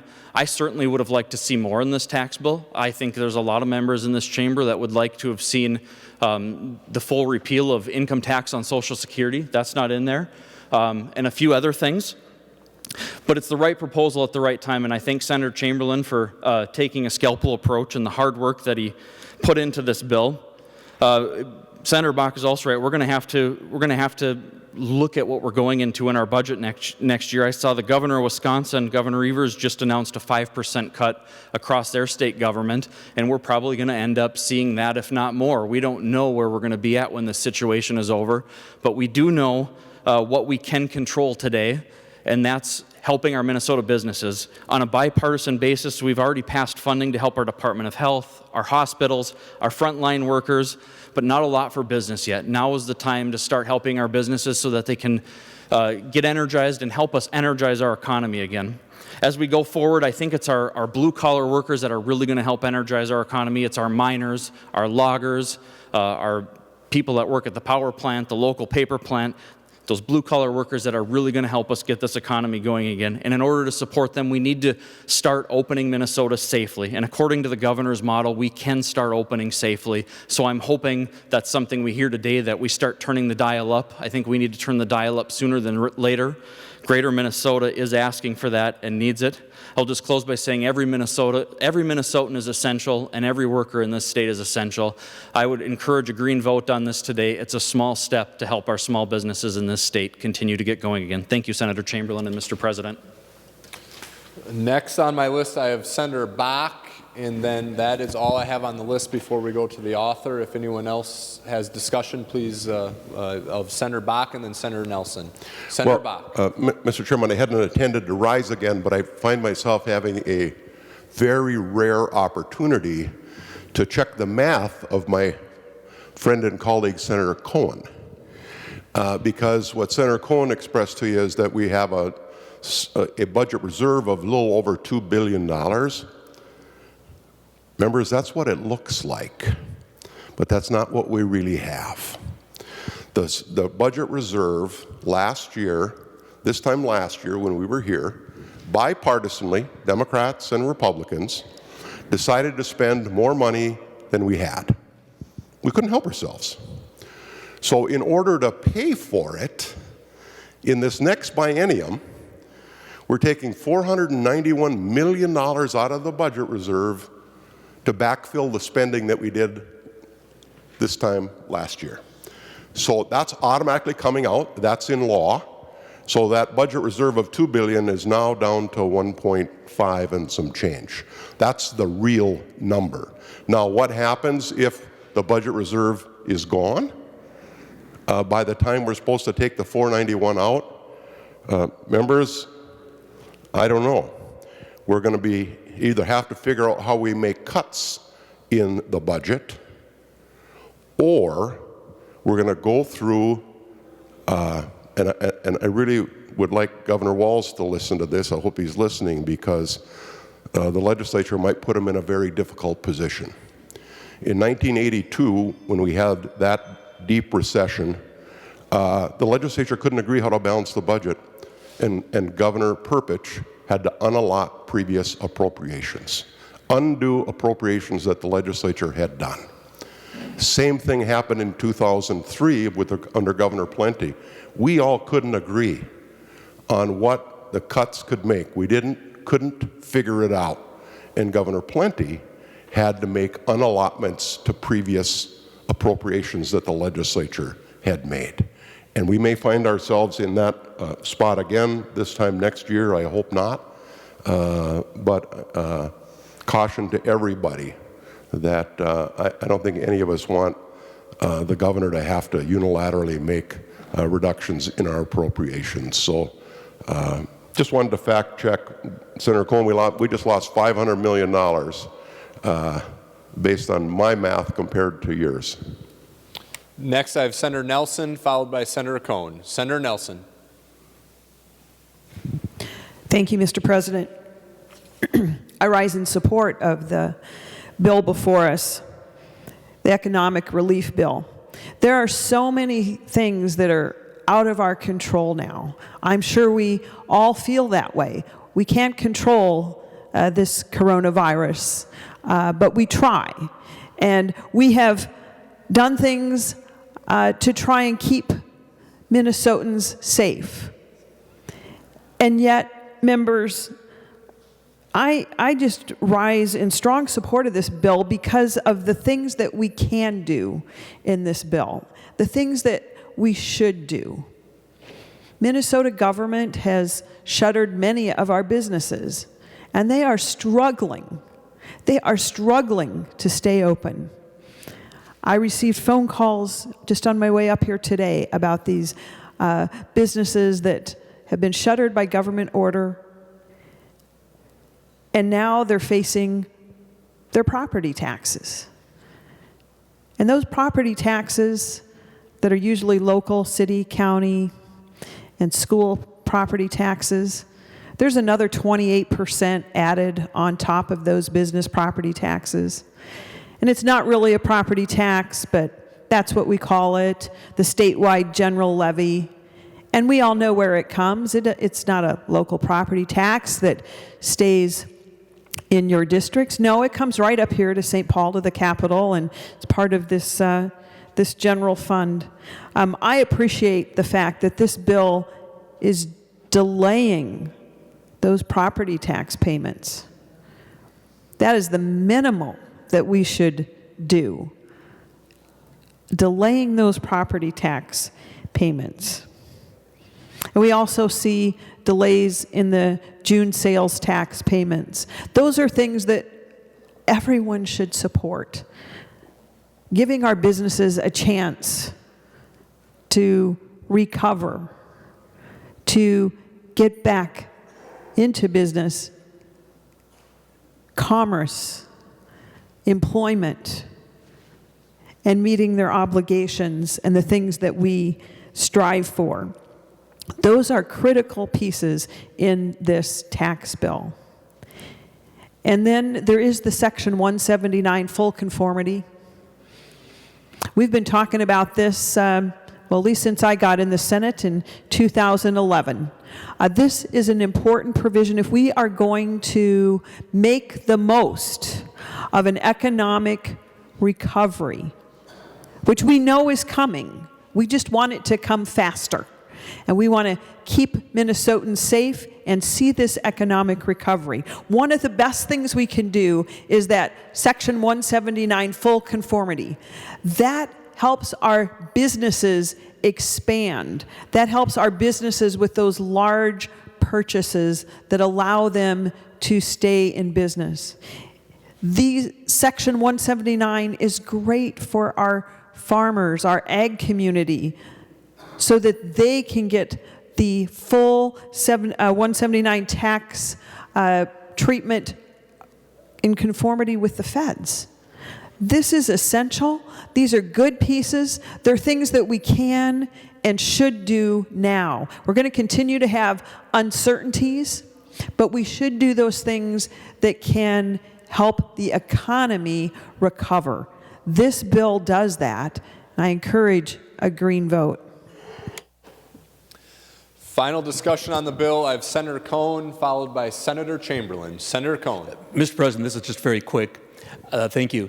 A debate between Senator Bach and myself. I think the budget reserve amount of $491 is taken from the reserve, I believe, January 1st, 2022, I believe. But, Mr. President, it doesn't matter. It's a question of pick your poison. Either the budget reserve is taken as Senator Bach has suggested, which exacerbates our problem right now, or it adds $500 million to the next deficit. So again, pick your poison. It just indicates that we are exacerbating our problem by passing this bill. Final discussion on the bill. Senator Chamberlain. Thank you, Mr. President. Members, wow, we were doing so good. I can't say I always enjoy Senator Bach's stories, but I can say that it has not gotten better over time. And I have heard them before, have not gotten better, nor have they gotten more accurate in their philosophy or ideology or math per se. But I'll leave that right there, Mr. President and members. Wow. Negativity. How about some optimism for a change? How about some hope out there for the people and the employees and the employers? All you want to do is torpedo everything because it's political. You got to torpedo stuff. You got to come out negative. You got to ramble on for 2 hours and try to convince people and get them lost in the numbers. Wow. I'm taking an optimistic approach. I'm taking a forward-looking approach. That's what we're doing here. Optimistic, forward-looking. How can we solve this problem? This is urgent, it is timely, and absolutely necessary. Urgent, timely, and necessary. There's a holistic approach to this. A holistic approach. And this proposal is modest. It shifts $1.2 billion from this biennium, from this 2020 fiscal year to the 2021 fiscal year. Not losing any money, creates liquidity. The modest number is $327 million is the estimate here. That will return probably twice as much in economic activity and revenue. So members, with all that negativity, how are you going to get paid? How are we going to build the roads and keep the schools going if these businesses are not supported? No employers, members. You can do the math. No employers, no employees, no revenue. You know what that is, people? That's a dim, negative approach to the future. And you know what it is? It's a path to misery and poverty. So me and people who support this bill are saying we're going to fight and get us back on our feet. We're not going to lay in bed and whine and complain and say it's too cold or too dark or too scary. Because you know what, members? This state depends on it. Every single person in this state depends on it. And Senator Eichhorn's point is absolutely right. Every job is essential. Absolutely essential. Everyone is important. So is there risk to this? Write this down, all of you. Yes, there's risk. But you know what the risk is if you don't do this modest thing? Billions more in shortfalls because those people won't have a job and it'll take longer to recover. So let me remind you what this bill addresses. Short-term liquidity, $1.2 billion worth. Aggressive, forward-looking, urgent, timely, necessary items that are modest. farmers and small businesses, parents with kids in schools, equalization, equity. Senator Dietzick talked about equity. Yeah, let my district have some equity. There's a lot of districts in this state that need some of that equity. We had it in the bill last year, and you poo-pooed that and kicked it out. Gave it to St. Paul. Yeah, not every district in the state gets it. But you know why? Because not every district in the state needs the equalization. If you want equity, here it is. Farmers, small businesses, parents with kids in school, equalization, equity. Charities, charitable gaming, local stuff, payroll protection, protecting Senator Bach and all those up north, helping out the short-term rentals so they stay in business. Well, we all got hundreds of calls from that this year. But no, let's be negative. Let's find a political reason to torpedo this bill. Let's do that. I say no. I say optimism. I say hope. I say give a plan. Go forward. Fix it. No employers, no employees, no revenue. And I don't know where all of you are going to get all that money to do all those great things, as you all talk about in your math. Do that math. You know why we're going to be short next year? Because we don't have employees in. Hey, here's a novel idea. Let's do something to keep them in business, keep them solvent for a while, so they can come back and replace that $8, $9, $10 billion. So members, I urge a green vote. This is optimism. It is holistic. It is modest. It's timely, urgent, and necessary. So let's be a little optimistic. Let's look forward. And let's vote green for every citizen in this state to get this done. Thank you for your time. Final discussion on the bill, Senator Kent. Thank you, Mr. President. Mr. President, members, I'm going to be really brief because we've had a lot of conversation today. I appreciate Senator Chamberlain's emphasis on being optimistic. I mean, I think all of us are here because we want to do the work to build for a better future. But I really just have to echo what Senator Dietzick outlined in her early remarks. This is premature. This is Thursday, and on Tuesday, we are going to get some very important information that can help guide us to make prudent decisions on behalf of the well-being of Minnesota families and Minnesota businesses. And this is too soon to have this conversation. We know we need to take care of Minnesota families. We know people are struggling. We know our neighbors who are small business owners are also struggling. And we continue down a path to be responsive in an urgent way, but also one that keeps people safe. We are learning, this is a brand new virus. No one ever knew anything about it 6 months ago at all. And people are learning about how it affects people's health, their bodies, differently. Every single day, we are hearing new information. We need to make sure that we are listening to the experts, that we are being safe, and that we are being responsive and thoughtful and measured as we go about making sure that we're taking care of Minnesotans' health and also their livelihoods and their businesses as we move forward. Passing this bill today is premature. We do need to stay focused on the future, absolutely. But we need to do it with the best information available. Thank you. Final discussion on the bill, Senator Gazelka. Thank you, Mr. President and members. I've heard some conversation about the fact that this is too premature, and frankly, there's provisions in this bill that are way too late. Why did we not give some relief and delay of taxes and some direction for the folks that are struggling earlier than this? And that's a big part of this bill, is allowing taxes to be delayed and penalties to be waived to buy them a little bit of time to survive. But I think it's been a really good debate and conversation from all people that have been speaking. Frankly, I think the historical perspectives of what have we done as a body in other recessionary periods is worth paying attention to. I think next year is going to be a bear. And so we do need to go into it with eyes wide open, and with eyes wide open, we gave the governor more than $500 million of one-time money to spend on things related to COVID-19. And that's what I asked our folks to focus on, is what are we going to focus on? It's COVID-19, it's reviving the economy, and then the third one is paying attention to what are we spending, because that's all going to influence the budget next year. And that we have to tighten our belt in the budget and ask everybody else to do that as well. And so this bill has a very important provision that is not in this bill. My number one priority, members, was to fully exempt Social Security income like most states. I think there's just a dozen or so states that taxes Social Security income.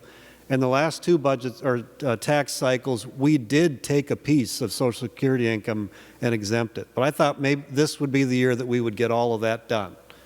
We had a surplus, and the forecast was for the next couple of years at least that we would not be in a recession, we'd be moving forward, and then COVID-19 hit. And so if you look at this bill, it's really mostly one-time spending. The tax delays really are about still collecting the taxes, but collecting them later. Section 179 is mostly upfront or one-time money to allow the farm community and small businesses to buy equipment in the future and expense it up front, like the federal government already allows. So we looked at the tax bill to be COVID-related. COVID-related in the sense of how do we get the economy back up and running once we get through this? And so I think it's a smart bill. I think it's a slimmed-down bill, and it is focused on the future and where we're going. But make no mistake about it, the budget next year is going to be extremely difficult. I've been encouraging the governor and his team to do everything they can right now to prepare for that, and it's good to hear that other governors around us are taking action, because that is an important thing that we can do. But this is something that we can use right now to help our small business owners, even buying them another 60 days of not having to pay some of those taxes could be the difference of them making it or not making it. Members, we're on final passage of Senate File 3843 as amended. Seeing no further discussion, the Secretary will take the roll.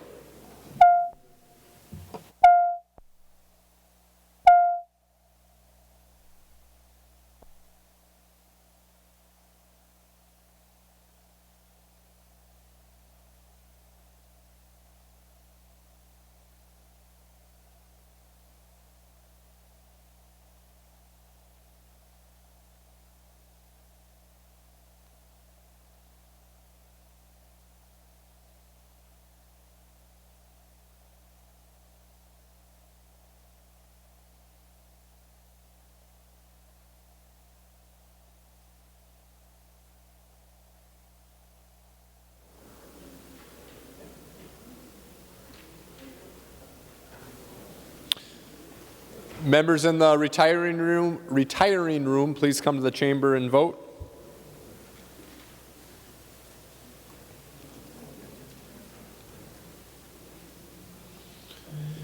Members in room 303 can make their way down to the chamber. And while they're on their way down, members in the President's office, please come to the chamber and vote.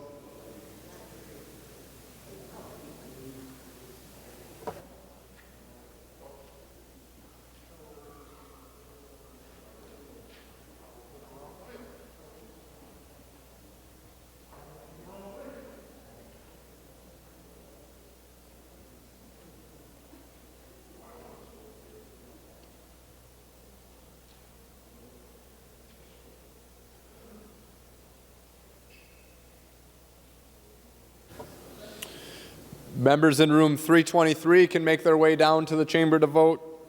And while they're on their way down, members in 237, please come to the chamber and vote.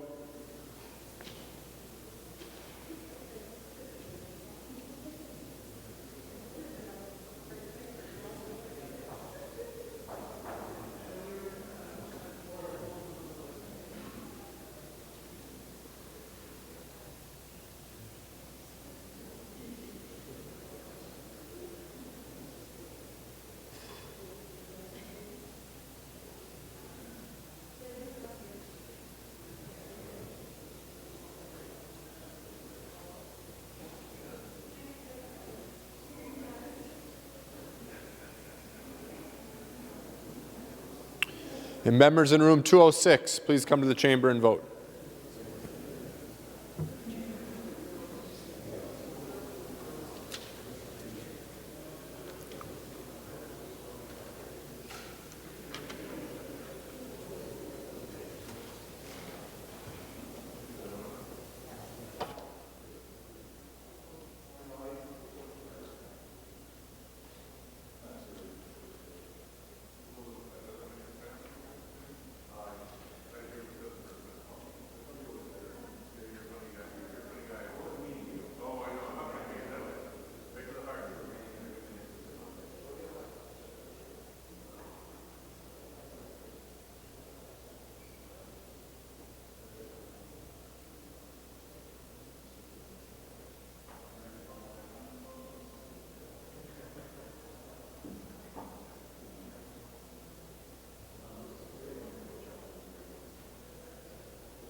Members in 323, if you're not already on your way down, please make your way to the chamber. 237 and 206.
I will now call on Senator Kent to report the votes of the members voting under Rule 40.7. Senator Kent. Thank you, Mr. President. I report a no for Senator Carlson. Senator Carlson votes no. Senator Kent. I report a no for Senator Clausen. Senator Clausen votes no. Senator Kent. I report a no for Senator Eaton.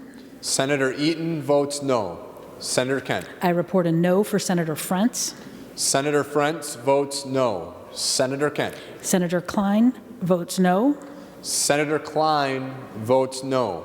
Senator Kent. I report a no for Senator Lane. Senator Lane votes no. Senator Kent. I report a no for Senator Latz. Senator Latz votes no. Senator Kent. I report an aye for Senator Little. Senator Little votes aye. Senator Kent. I report a no for Senator Newton. Senator Newton votes no. Senator Kent.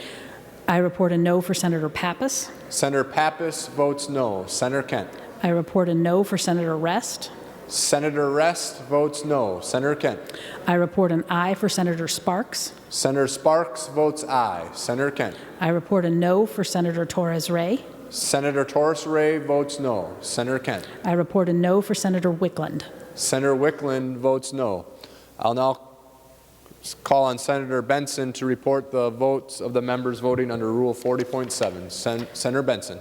Mr. President, Senator Anderson B. votes yes. Senator Anderson B. votes yes. Senator Benson. Senator Dames votes yes. Senator Dames votes yes. Senator Benson. Senator Hall votes yes. Senator Hall votes yes. Senator Benson.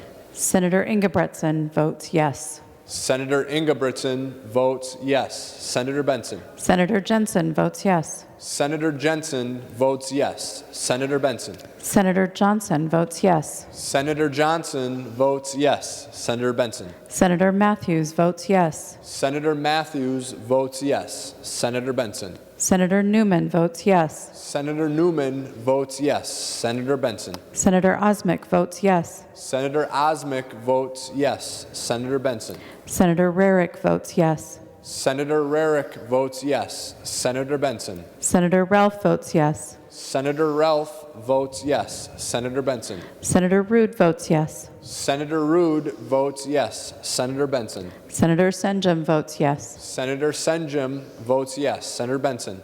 Senator Westrom votes yes. Senator Westrom votes yes. All members having voted who have the desire to vote, the Secretary will close the roll. There being 40 ayes and 27 nays, the bill is passed and its title agreed to.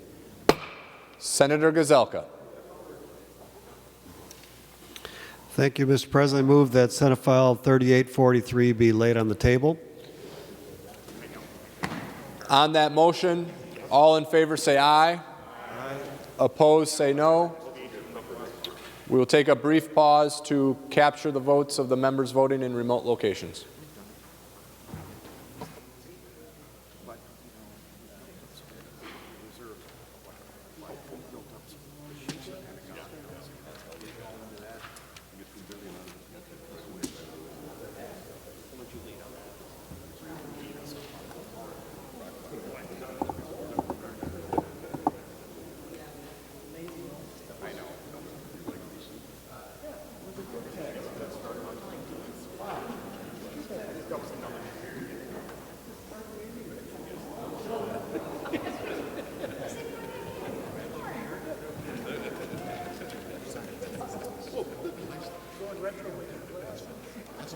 That's the only stuff. If you just put I thought it was going to be yesterday, but then I heard a speech and I'm like, I lost my. If you just put that's how I started. Yep. I'm sorry. It doesn't seem like a priority. Cut taxes on Germany. It doesn't seem like a priority. What doesn't? Receiving a sufficient number of aye votes, the motion prevails. Remaining under motions and resolutions, we have an author's motion to be read by the Secretary. Senator Rest moves that her name be stricken as co-author of Senate File number 3843. To that motion, all in favor say aye. Opposed say no. We'll take a brief pause to gather the votes of the members in the alternate locations.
Receiving a sufficient number of aye votes, the motion prevails.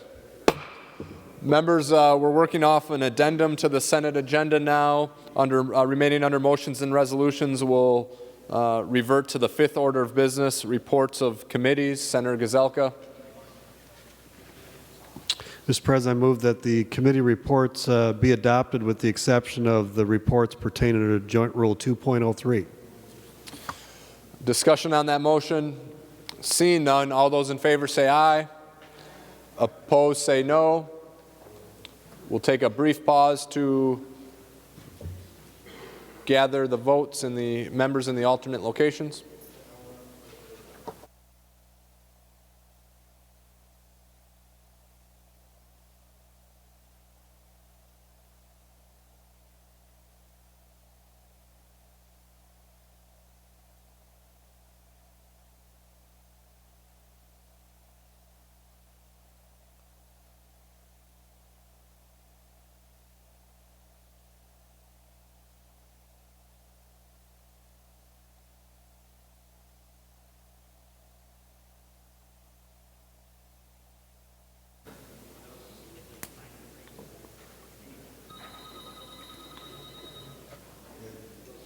Receiving a sufficient number of aye votes, the motion prevails. Remaining under motions and resolutions, we'll move to the sixth order of business, second reading of Senate bills. The Secretary will give Senate File 4494 its second reading. Senate File number 4494. Second reading.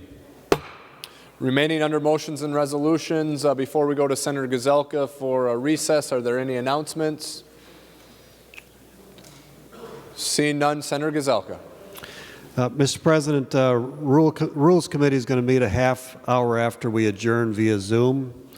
And with that, Mr. President, I move that we recess to the call of the President. We'll come back after Rules and process some paper. Senator Gazelka moves that the Senate recess to the call of the President. All those in favor say aye. Opposed say no. Motion prevails. The Senate is in recess.